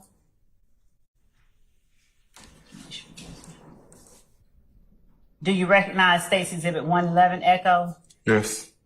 Is State's Exhibit 111 Echo about a 1-minute video clip? Yes. Is that a fair and accurate depiction of the items contained in the video clip that you captured in relation to the race investigation? Yes. State tender State's Exhibit 111 Echo. Any objection to 111 Echo? No, sir. All right, 111 Echo is admitted and may be published as you see fit. Thank you, Your Honor. Showing you State's Exhibit 112 Echo. Do you recognize 112 Echo? Yes. How do you recognize 112 Echo? It's a screen grab of the social media account of Jimmy Winfrey. Is that a screen grab that you captured during your investigation, Yep. assisting Detective Racy in the Cobb County Lil Wayne bus shooting? Yes. Is that an accurate depiction of the screen grab that you captured? Yes. State tender State's Exhibit 112 Echo as evidence. Any objection to State's 112 Echo? I just said, Other than it's been proffered already? that's right, no, sir. Okay, it's admitted over objection.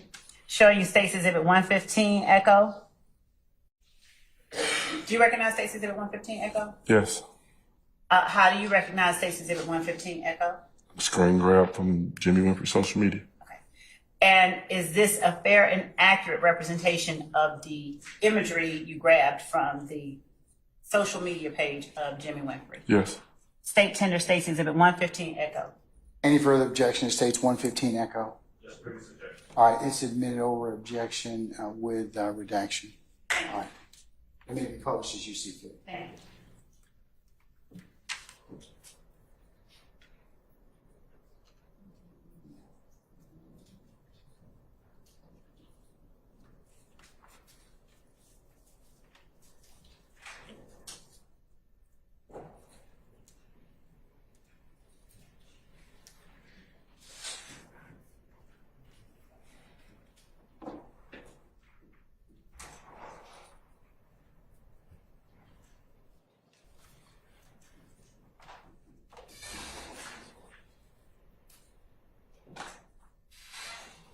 Detective Dennis, I'm gonna show to you on the screen State's Exhibit 110 Echo and ask you a couple of questions as soon as we get that pulled up, okay?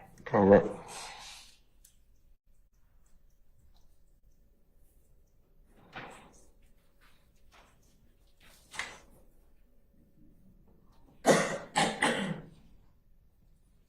Now, looking at, I'll just hand you a packet. Looking at State's Exhibit 110 Echo, would you tell the jury what it is that is depicted in State's Exhibit 110 Echo? It's a screen grab of the surveillance footage from the Vault studio. Now, you and who else went to obtain that surveillance footage? Detective Gaither. And did you testify that was after April the 28th of 2015? Yes.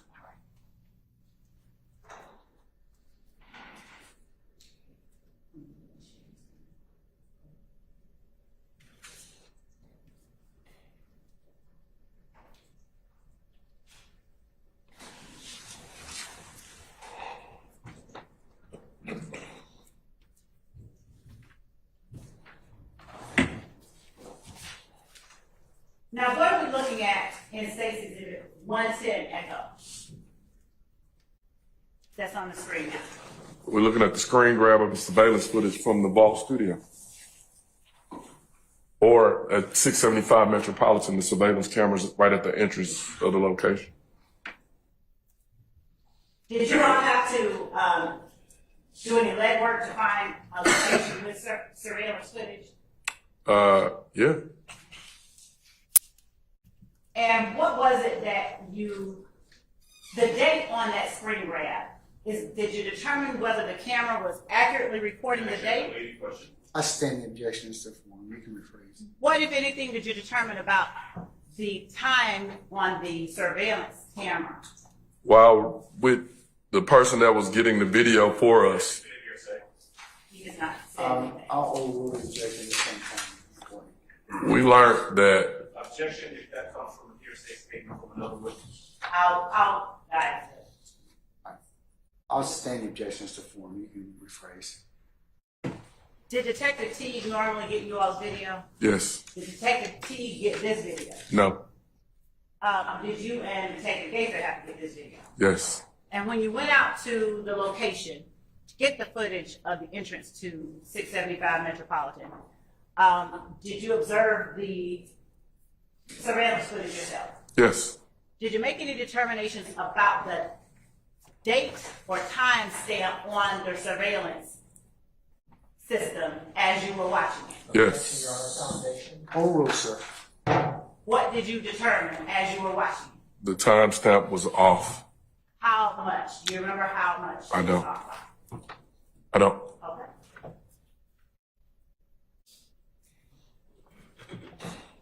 Did the footage reflected in State's Exhibit 110 Echo relate to the night that you saw Jimmy Winfrey at the compound? Yes,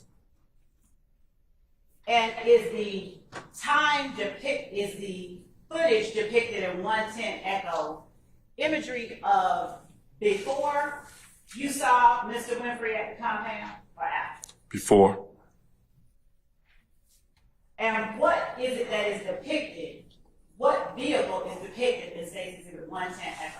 It's the white Camaro, What white Camaro? Jimmy Winfrey's white Camaro.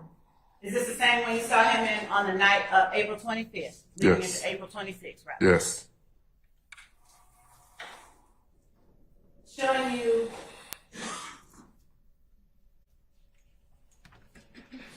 State's Exhibit 111 Echo.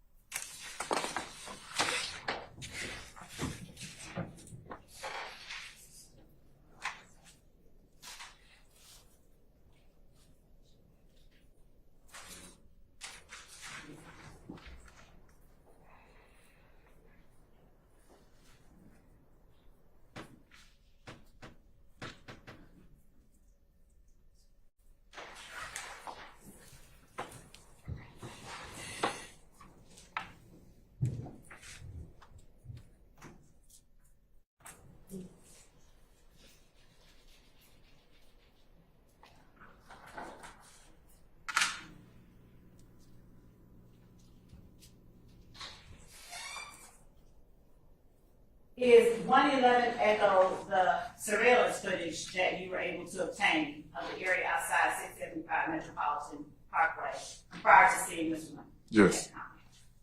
Now, can you explain to the jury the setup that we're looking at in 111 Echo? This is the entrance to 675 of the picture that I showed, that I drew earlier. If you look, it's a ramp that comes up to the property. You can go and keep around and go back where the vault was, or you can go back around and go back where the TIG studios on the other side was. Can you explain what this item is that I'm using my mouse to circle? Is that a computer screen? Yes, Is that a computer screen containing the surveillance? yes. Now, why is this a video of a recording on a computer screen? Because we didn't retrieve the surveillance until a time after the incident. This wasn't the same night of the incident. Okay. the footage inside was the night of the incident, but the day you retrieved it was not. Correct. And did you record the surveillance footage with a device of your own? Yes. Now, is that the way that Detective T would have done it, or does he do something different? He does. Objection, also speculation. I sustain objection. Normally, when you all utilize Detective T to get surveillance footage, did Detective T copy with a device? Meeting. I sustain objection. How did Detective T normally retrieve the video? Objection, also It speculation. does not. It speaks to his personal knowledge and how Detective T normally does it for him. That's call for speculation. I sustain the objection. Have you gotten video footage from Detective T before? Yes. Did Detective T's footage look like this? A recording of a recording? No. How did Detective T's footage look? Detective T specializes in abstracting video footage, and that's his assignment. So whenever there's an incident, usually our Homeland Security team goes and retrieves the surveillance footage. And did you or Detective Gaither specialize in extracting surveillance? No. All right, as we play Stacy 111 Echo, would you explain what is happening that is of significance to your investigation? And Stacy Exhibit 111 Echo, as we play it.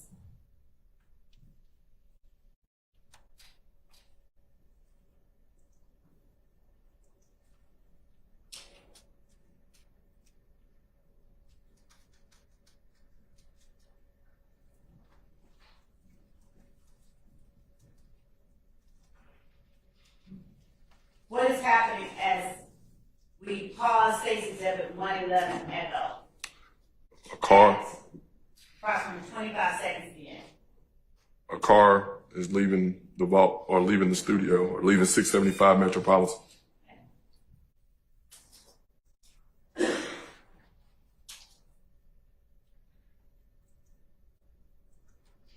Did you all pause the surveillance footage at that point when the car came out? I believe so.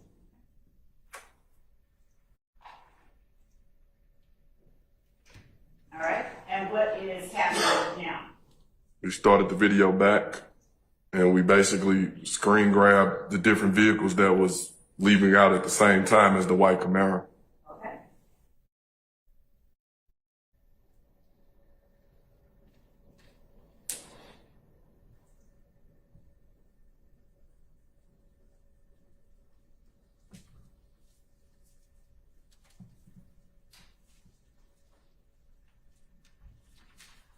What vehicles, if you can recall, was it that left out at the same time as white Camaro? Do you remember? If you want to go back, I know that's a Charger. Do you recall who was driving the vehicles that you saw as you sit there today? No. Okay. Now, once you gathered this information, the video footage, what did you do with it? Shared it with Detective Rice. I'm going to show you now State's Exhibit 112 Echo. What is State's Exhibit 112 Echo? This is a screen grab of Jimmy Winfrey's social media with a picture of the white Camaro.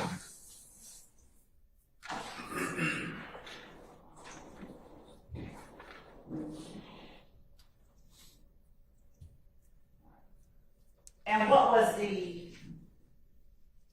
handle that Jimmy Winfrey used on this social media site? Pee-wee, a.k.a. Roscoe.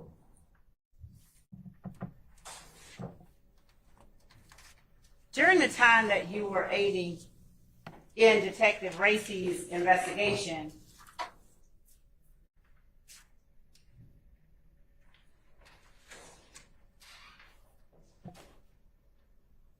did you also look into an incident that occurred on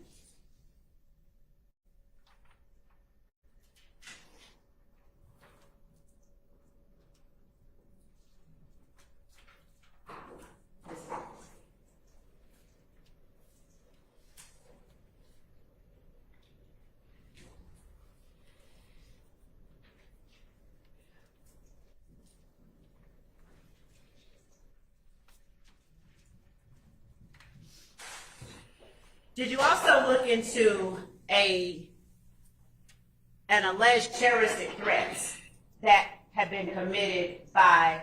Objection to the leading question. I stand in objection.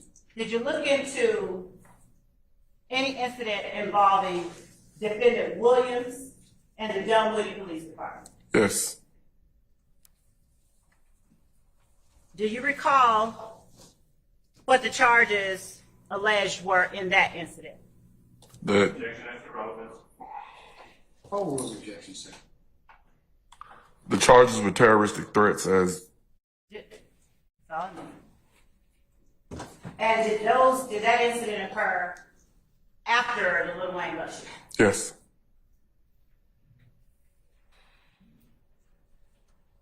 Are you aware of Free Roscoe paraphernalia being worn in footage from that incident? I'm not aware of that. During your investigation, did you personally ever encounter or learn of Free Roscoe paraphernalia? I would see that hashtag sometime. Did that hashtag appear after Jimmy Winfrey had been charged with the shooting of the Lil Wayne bus? Yes.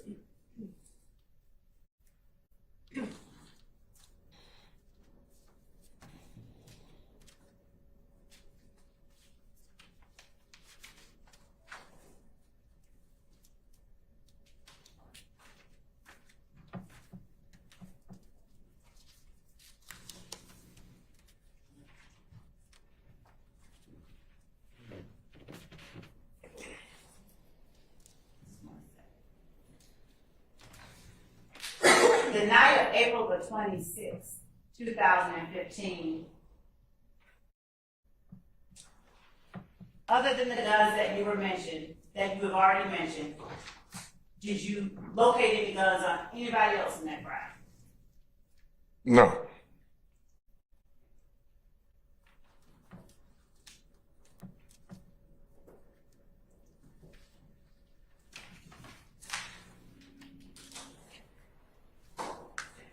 Did you see any of the footage, any of the vehicles that were depicted in State's Exhibit 111 Echo at the compound, other than the Camaro driven by Mr. Winfrey? Yes. The first car, I believe that was the car that Trontavia Stevens was driving. Okay.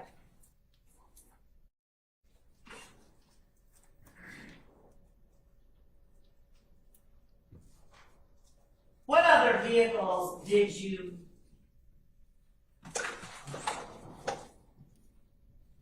observe in connection with this incident at the compound on the night of April the 25th into the morning of the 26th? The green two-door Explorer. And who did that green two-door Explorer belong to? Jeffrey Williams' sister. Is that the place or the one that the gun was placed on? Yes, ma'am. By Mr. Murphy? And did you see Mr. Murphy in the company or presence of defendant Williams' two sisters? Yes, before he placed the gun on the tire. Who was it that was asking you why you were pointing a gun at Mr. Murphy? The sister.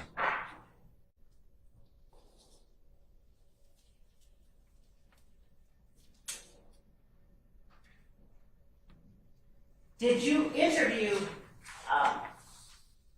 persons in relation to the Lil Wayne bus shooting that were connected with YSL? Yes. Do you recall who you interviewed without saying what they said? Walter Murphy, Quindarius Zachary, Okay, Kenneth Copeland. okay.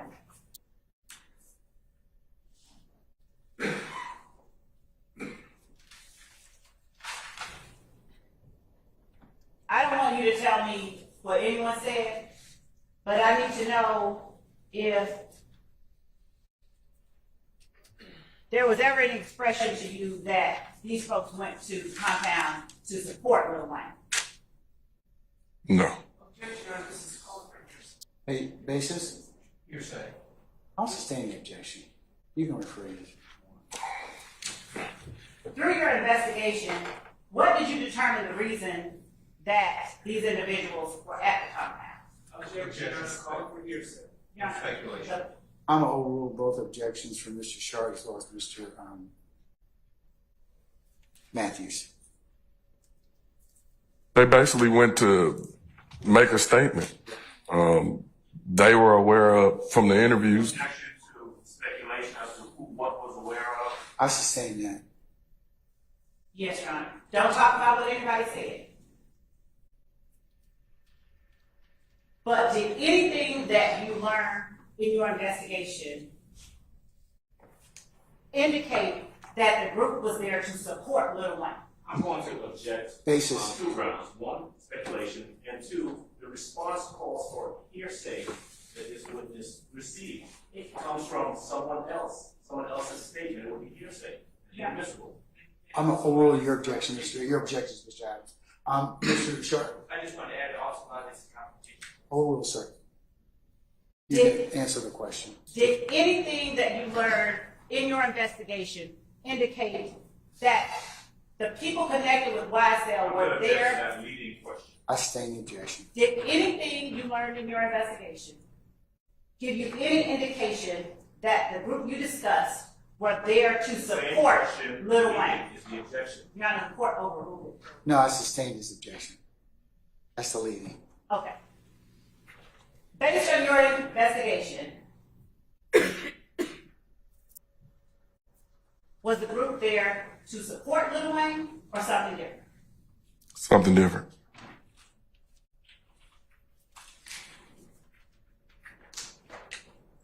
Did you ever see Jeffrey Williams at the compound that night? No, Were you aware of where it was that Jeffrey Williams was on the night of April 25th, 2015? was I aware the night of the bus shooting or later on? Through your investigation, did you learn where Jeffrey Williams was the night of April 25th, 2015? Yes, I did. What state was Jeffrey Williams in? New Orleans, Louisiana. Where is Lil Wayne from? New Orleans, Louisiana.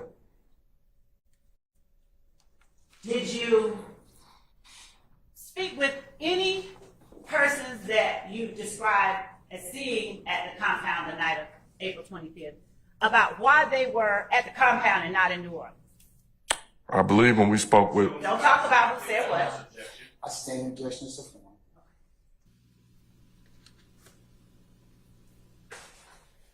Did anyone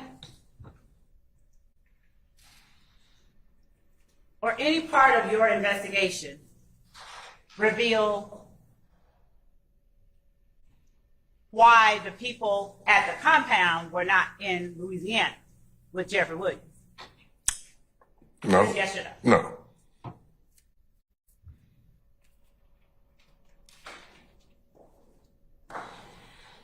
Did either of defendant Williams' sisters ever come forth to talk to you about why they were in Atlanta the night their brother was performing in Louisiana? no.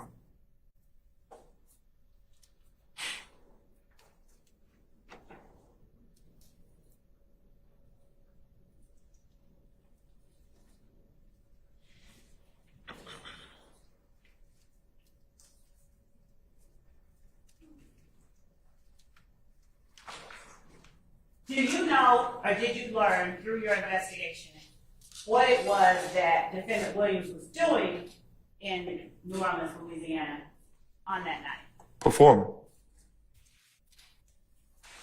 And do you know, based on your investigation, how he was received?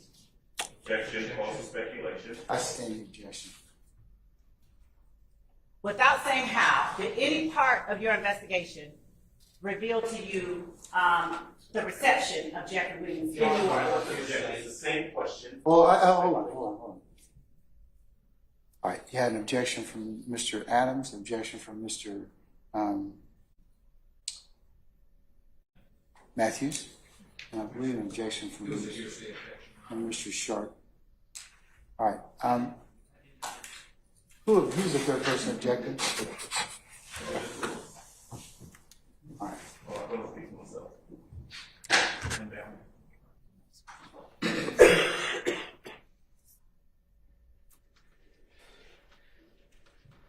Did any? I'm so sorry. Hold on, yeah. Hold on.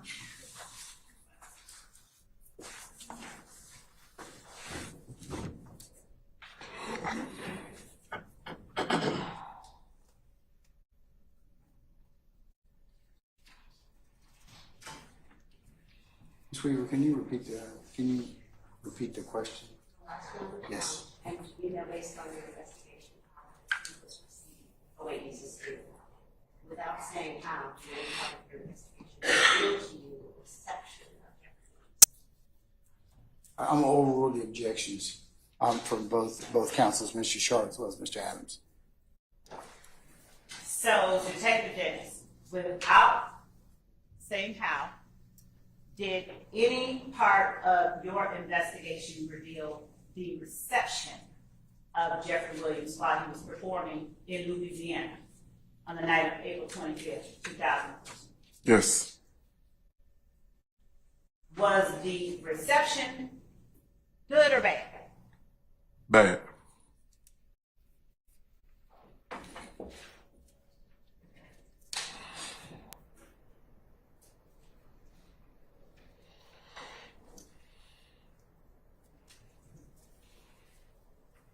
During the time that you were aiding Detective Racy in the Lil Wayne bus shooting investigation, do you recall other steps that you took to aid in the investigation beyond gathering the footage from the loft the night Yes. the shooting occurred? What other steps did you take in this investigation? I shared information that we received through the interview of Walter Murphy with Detective Racy.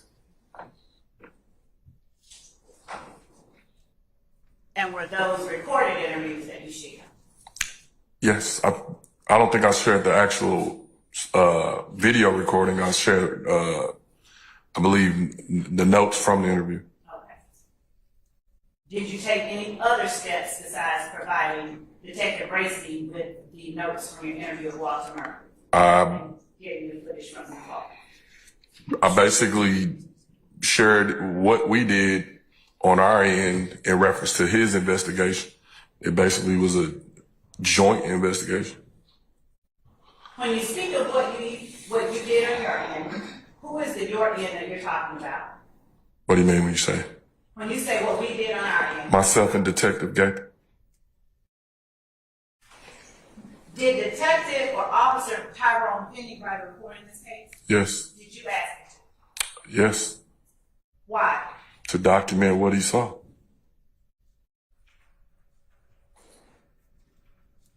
Did you read his report? I did. And did his report reflect what your recollection of events was? It did.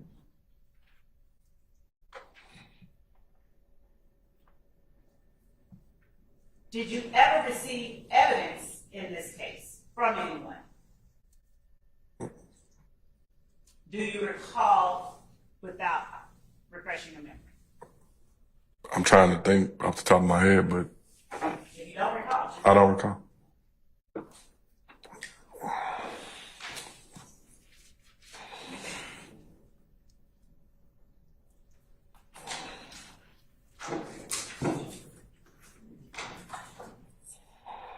do you recall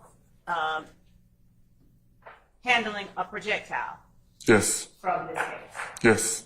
Who gave the projectile to you? The bus driver. Would that have been, which bus driver do you remember? The bus driver of the bus that Lil Wayne was riding on reached out in reference to recovering a projectile from his bus. Was that Mr. Alvin Lewis? Yes.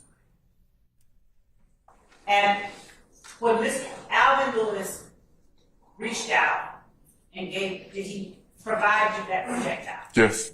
And what did you do with that projectile? I believe I either passed it to Racy.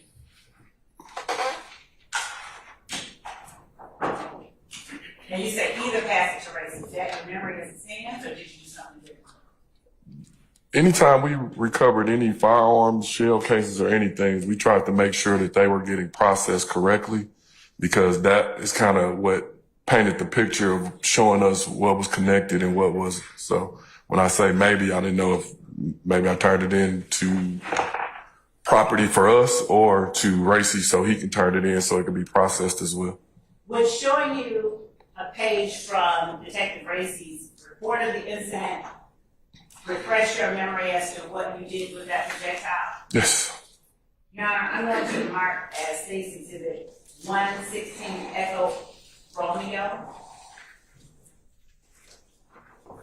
the report that I am going to first show to the defense and then approach the witness.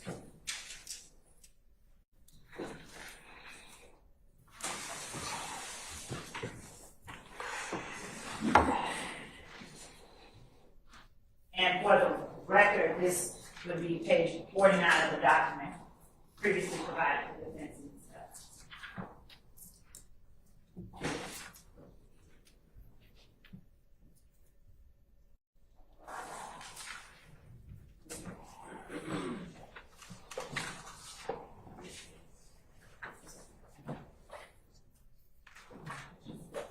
I'm going to approach.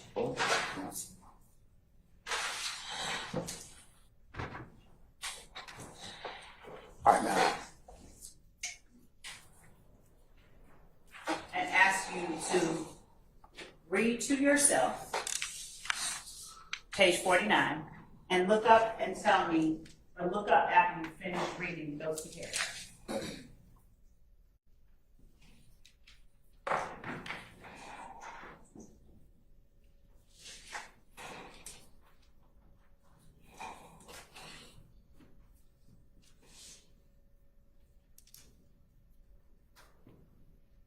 Is your memory refreshed as to what you did with the projectile? Yes. Would you please tell the jury what you did with the projectile once you died? I passed it to Detective Racy And what date did you pass that to Detective Racy? on the 28th of April. Was that 2015? Yes.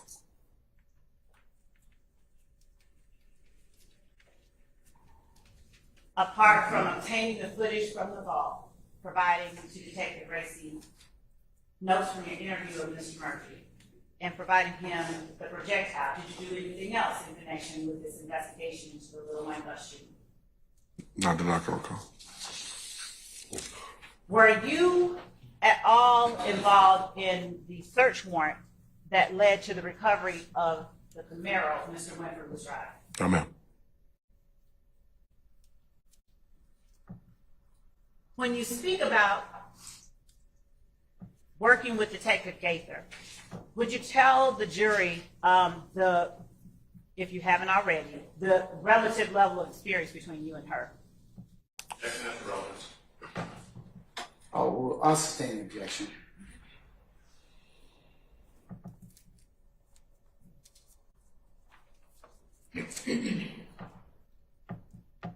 Did you learn information that assisted you in your investigation from Detective Gaither? Yes.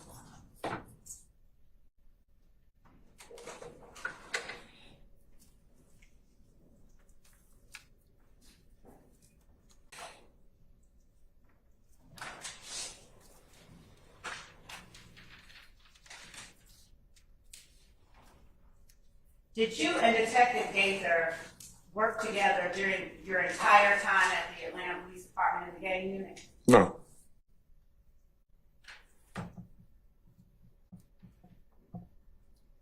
At what point did you all first stop working together? She got promoted to sergeant. And was that Sergeant over Zone 1? Yes. Do you know whether or not the gang unit still had access to her files when she was promoted to sergeant in Zone 1? Yes. Where were those files located when she was promoted to sergeant in Zone 1? We have a storage room with our files. And after a case is adjudicated or we move on to another case, we are required to store them in that room.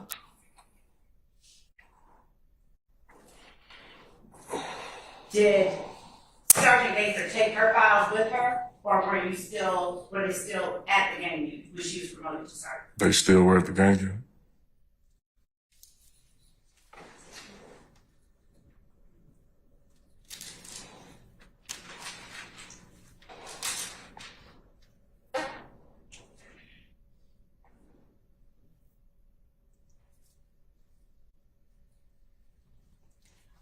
When you and Detective Gaither worked together on a case, did both of you maintain a file of the case? Or did one of you? It'll be like whoever's going to be the lead will be the handler of like the master file or something like that.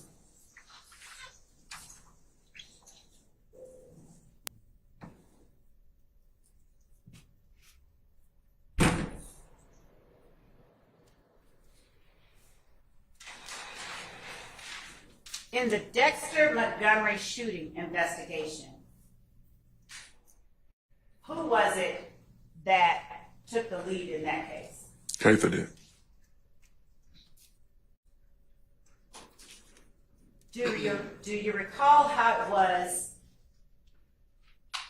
Backing up, were you or Gaither the original lead in that case? No. Who was the original lead? The original was Detective Robinson out of Zone 3. Did you personally know Detective Robinson out of Zone 3? Yes. What was his first name? I don't even know. I just know him as Detective Robinson. Did you know him as by any other name? Through my investigation, I learned they called him BB. Okay. Did you hear people refer to him as BB? Not in Atlanta Police Department, no.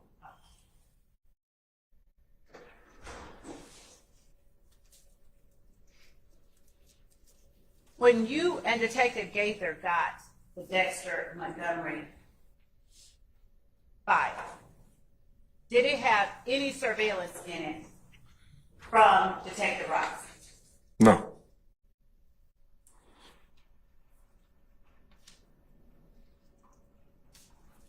Who between you and Detective Gaither would have been responsible for putting surveillance footage from the Dexter Montgomery shooting into the file?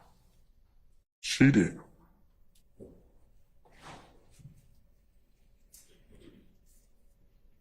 When you got the file of Detective Robinson, was there any interview of Dexter Montgomery in the file?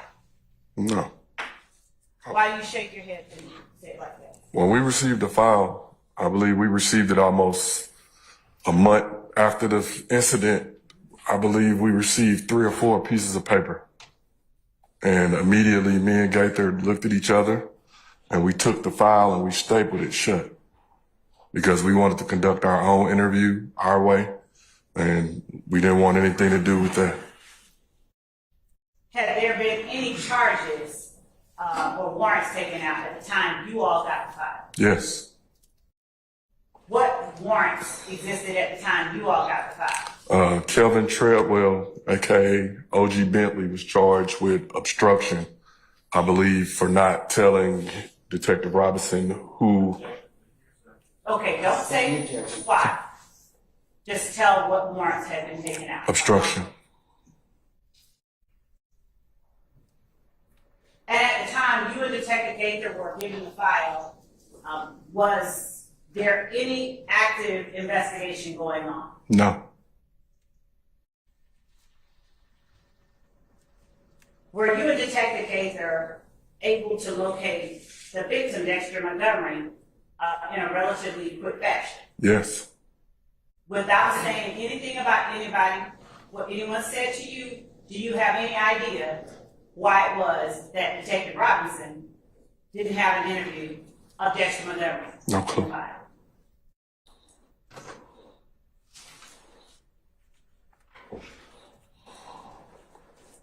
At the time that you got the file from Detective Robinson, was there a single interview of Walter Murphy in it? No. Do you have any idea why at the time, a month after the shooting, there was no interview of Walter Murphy in Detective Robinson's file? Objection, Your Honor, speculation. I didn't ask what it I was. sustain the objection, Mr. Foreman. By the time that you and Detective Gaither finished the investigation into the Dexter Montgomery shooting, were there at least 3 interviews of Walter Murphy in your file? Yes. When you first got the file involving the Dexter Montgomery shooting from Brandon Robinson, was there any interview of D'Angelo White in it? No. When you and Detective Gaither finished with the file, did you have at least 2 interviews of D'Angelo White in your file? Yes. Did you accompany Detective Gaither at the time that D'Angelo White drove her around describing what happened? I'm the one that called him on the phone and set up the interview, and I was in the vehicle with her while he was interviewed. Was there any indication at any time that Brandon Robinson had had any interaction with D'Angelo White? No. When you first got the file from Brandon Robinson, were there medical records of Dexter Montgomery in it? No. When you finished with the file, were there hundreds of pages of medical I'm records? gonna object as to improper bolstering. I'm gonna sustain the objection on other grounds. Did you and Detective Gaither get medical records Yes. of Dexter Montgomery? Yes. Do you recall how many pages there were? A lot. Were there more than or less than 100? I sustain the objection. And did you all include those medical records in the file that Detective Gaither kept? Yes.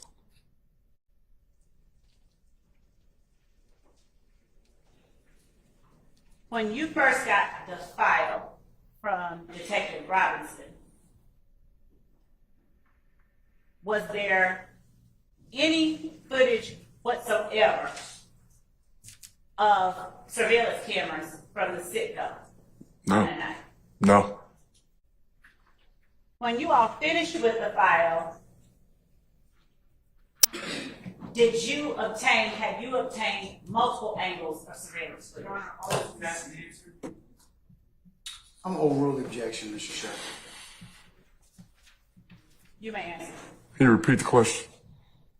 During your investigation of Dexter Montgomery's shooting, did you and Detective Gaither obtain multiple angles of surveillance footage from the Citgo? Yes. Did you include that in your file? Yes.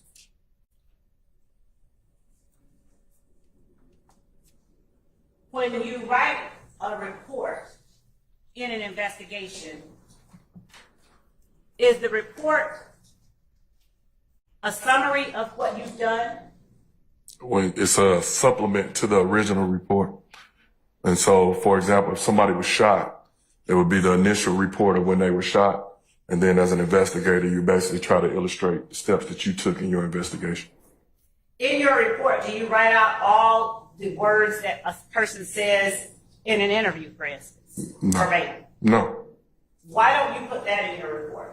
because it can become public record. And as a detective, it's also my job to try to protect the safety of my witnesses. I'm gonna And Basis. object to that answer is stricken as opposed to future dangerous and it's improper. I'm gonna overrule the objection, Mr. Adams. if you don't put every single word that your witnesses say in your report, how is it that you provide to, say, the Fulton County District Attorney's Office what the witness said if it's not verbatim in the report? We're usually going to record it. We're going to try to take notes and try to document it as best we can to obtain and retain the information. Just one moment.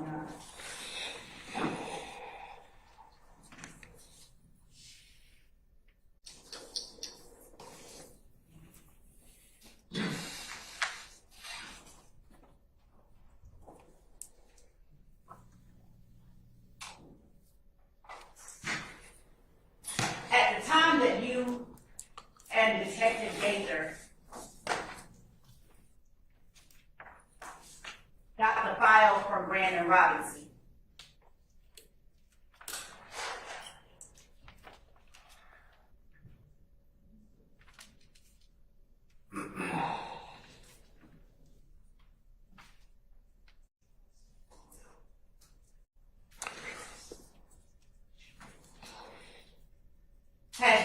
already had in your file a lineup shown to D'Angelo White.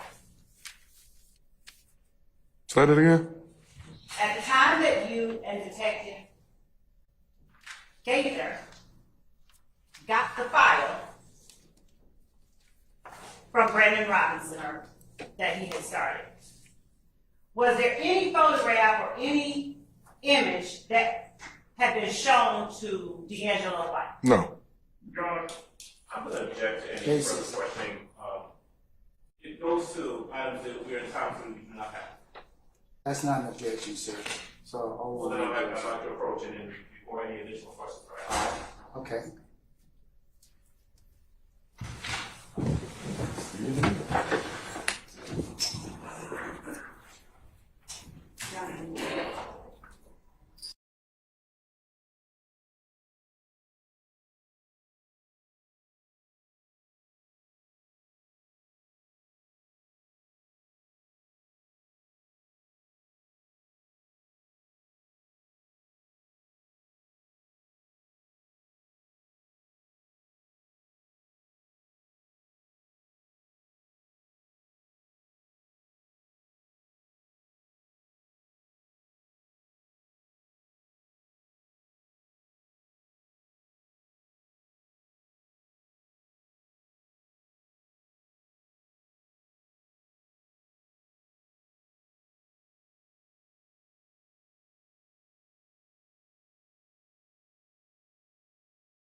Dennis, please.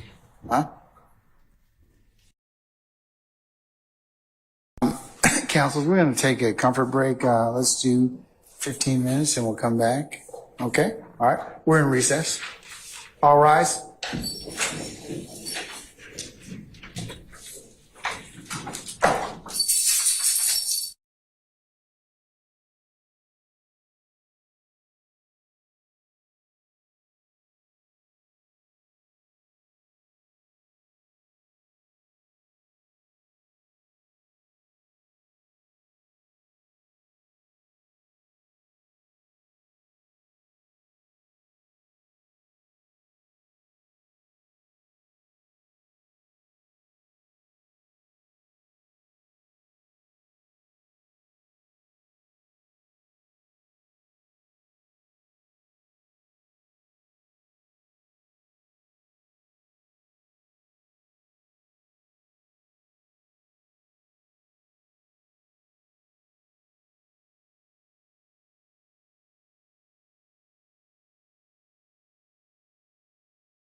I'm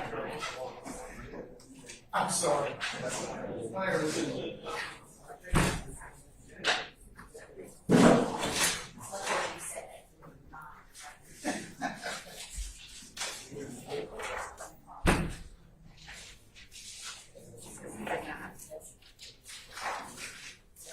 All right, councilors, if you could gather your thoughts and collect your, and be seated, please.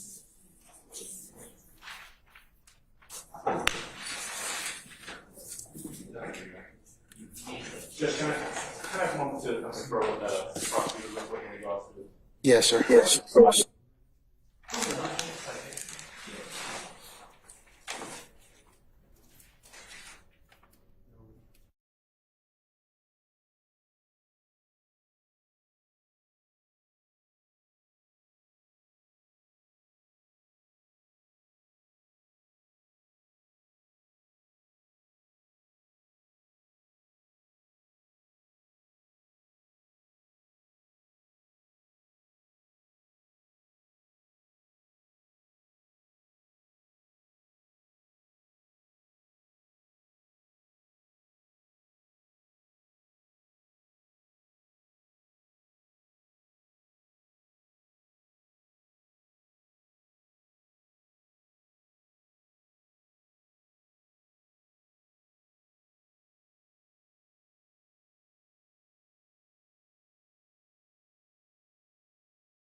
Okay, all right.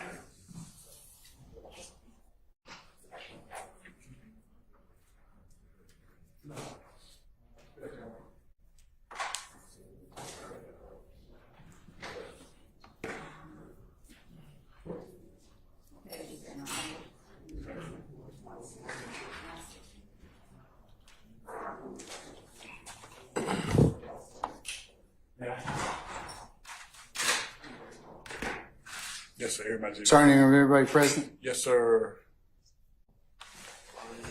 Yeah. All right. It's nothing to do with anything. Fix your tie, bro. This kid This has nothing to do with you.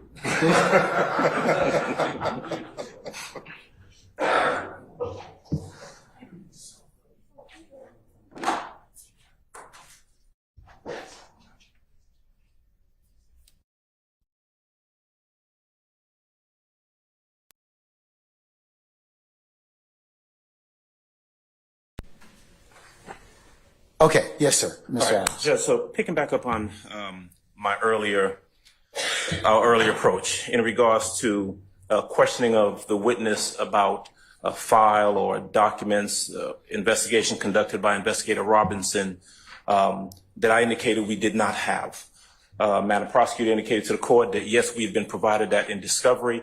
That's not the case. I've had an opportunity to pull back up what we received from the state, which is they said was a 4-page report. What I've got is a 9-page report from Officer Robinson that makes reference to Officer Robinson conducting video recorded interviews that his report says he has, audio recorded interviews of different witnesses involved in a Dex Montgomery case that he says, according to his report, He being who? I'm sorry. Officer Robinson, that he says, I conducted these interviews. They're available upon request. We've received none of those. In the 9 pages, it makes reference to an extensive investigation conducted by Officer Robinson and different witnesses he spoke to, different items of audio taped recordings, videotape recordings, none of which we have. And so the representation that was made to you earlier, unless they can show me somewhere in the discovery where we've looked, I don't see it. I don't believe we have that. Okay, what are you asking me to do, Mr. Adams? Because at the end of the day, what is it you're seeking from the court? Well, 2 things. I'm asking them to turn over the discovery that we are entitled to. They're questioning the witness on the stand right now about it. And in fact, we're getting some misrepresentation on the stand about there's no investigation that had been done. Gaither and Dennis had to come behind and do all the things that Investigator Robinson did not do, that according to his report, he did in fact do, but we don't have those items. Your Honor, may I respond? Yes. Your Honor, Mr. Adams is not being entirely candid in terms of what we have just asked about.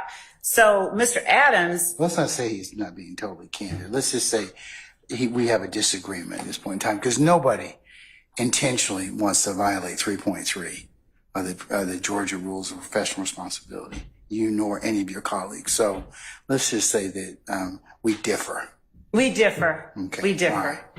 Your Honor, Mr. Adams referenced items that were not asked about of this witness at the time that I was questioning Detective Dennis on direct. I asked him whether or not there was a lineup of D'Angelo White. I asked him whether or not inside the file that they received from Detective Robinson, was there surveillance footage, multiple angles of surveillance footage. I asked him, were there interviews of Walter Murphy?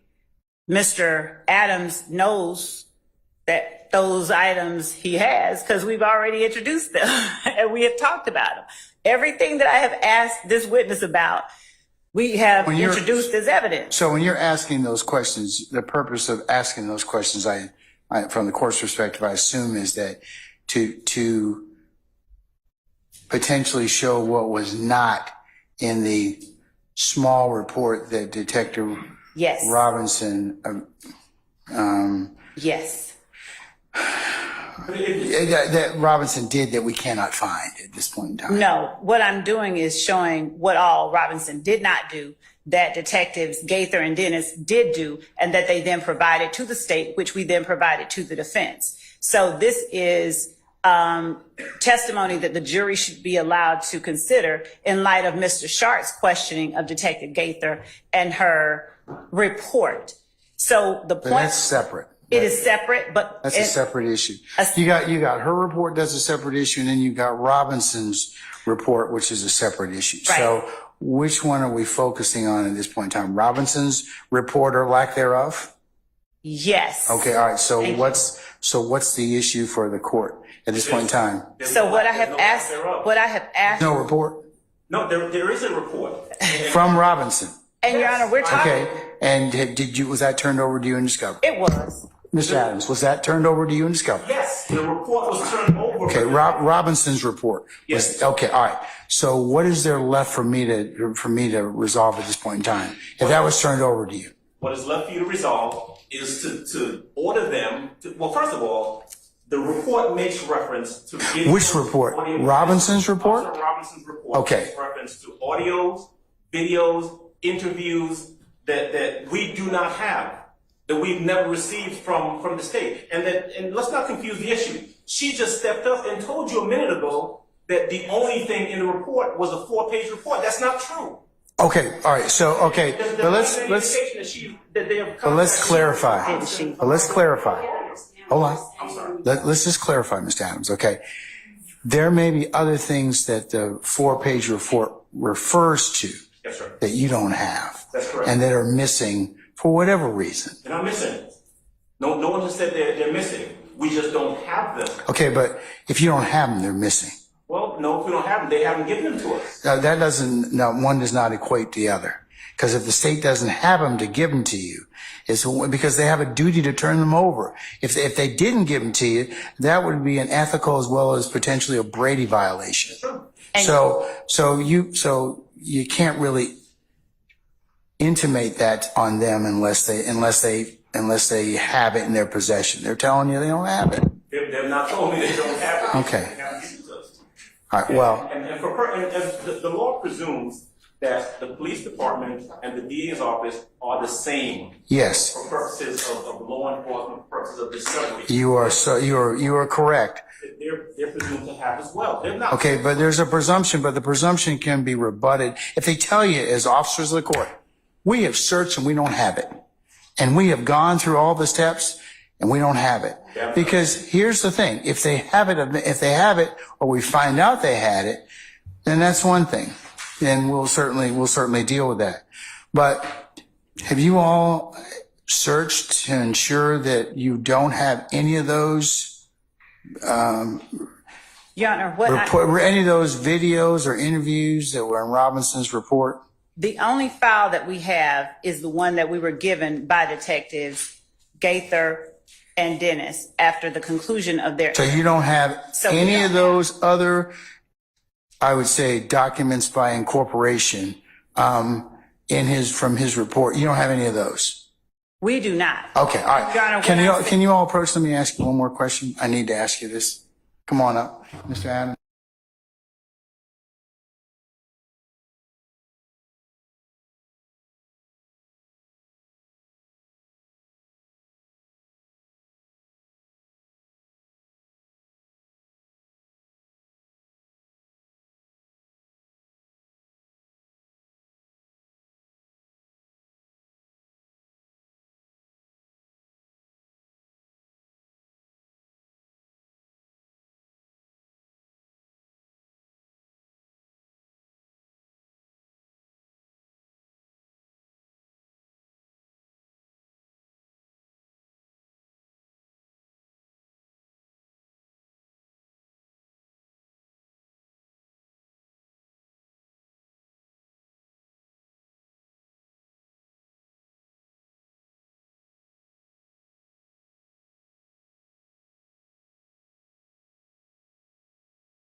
And we'll call Detective Dennis in. I'll call for our jurors. I'm going to recess for the evening and,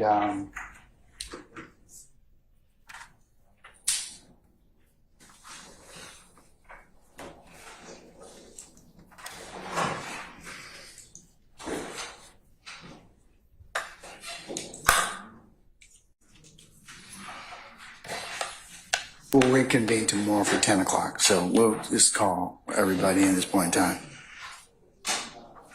All right, Sergeant Ingram, go ahead and summon our jurors, please. Yes, sir.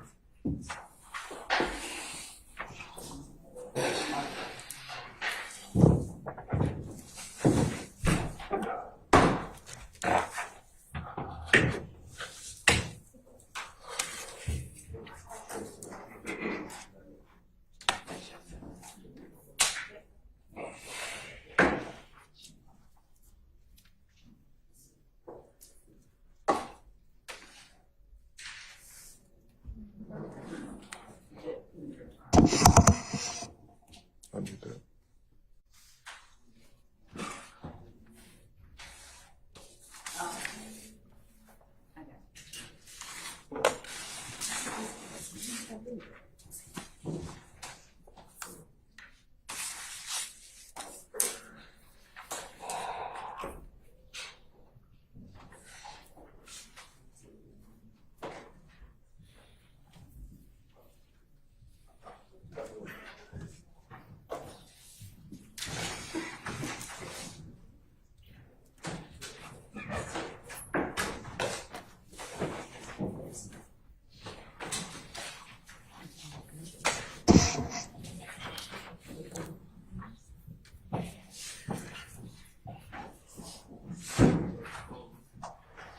All right, ladies and gentlemen, please be seated.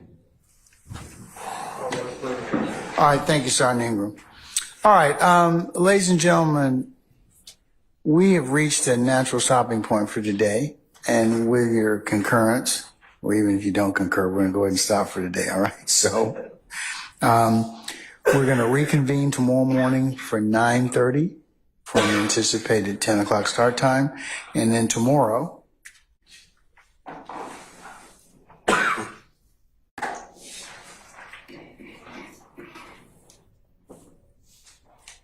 we will be working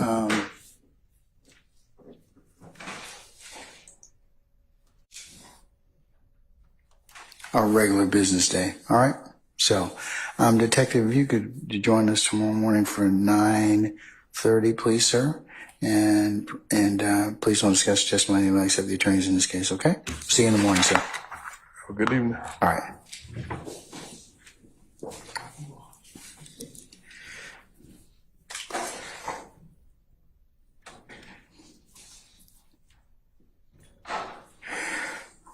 All right, ladies and gentlemen, any ministerial inquiry of me? Anyone? I wasn't asking you. I was asking the jurors. You get to go next, okay, Miss Love? All right. Then your colleagues, all right? All right. Ladies and gentlemen, the jury, let me just clarify, okay? Do you have any inquiry of me at this point in time?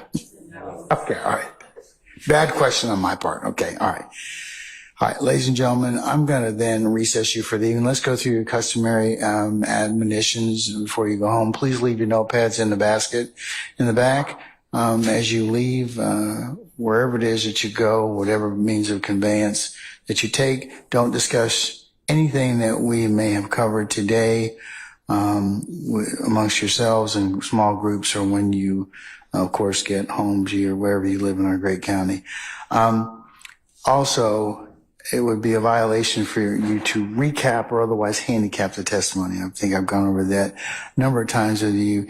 It would be like, for example, if you're sitting back in there talking, you cannot talk about what you've heard or listened to in terms of witnesses. You can't preview testimony. Hey, let's go ahead and start reviewing what such and such said.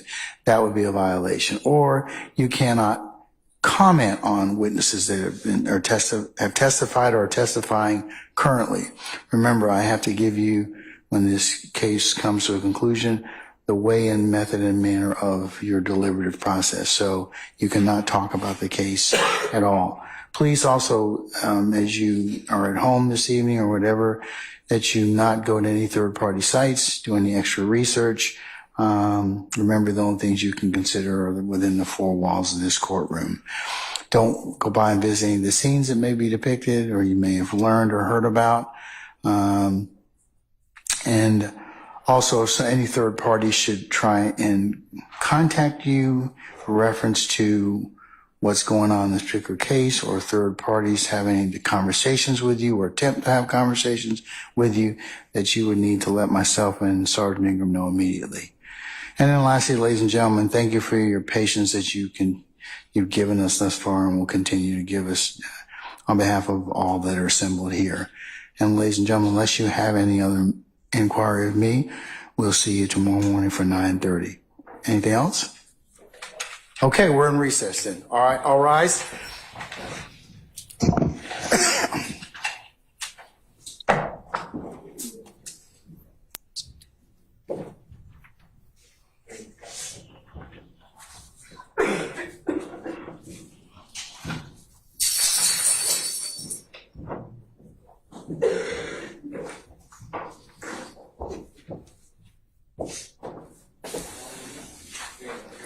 All right, ladies and gentlemen, please be seated. Our jury has left us. Okay, now, counsels, any ministerial inquiry of me at this point in time? All right, anyone else? Yes, sir. All right. Okay, all right. All right, counsels, we'll see you tomorrow. We're in recess, okay? All right.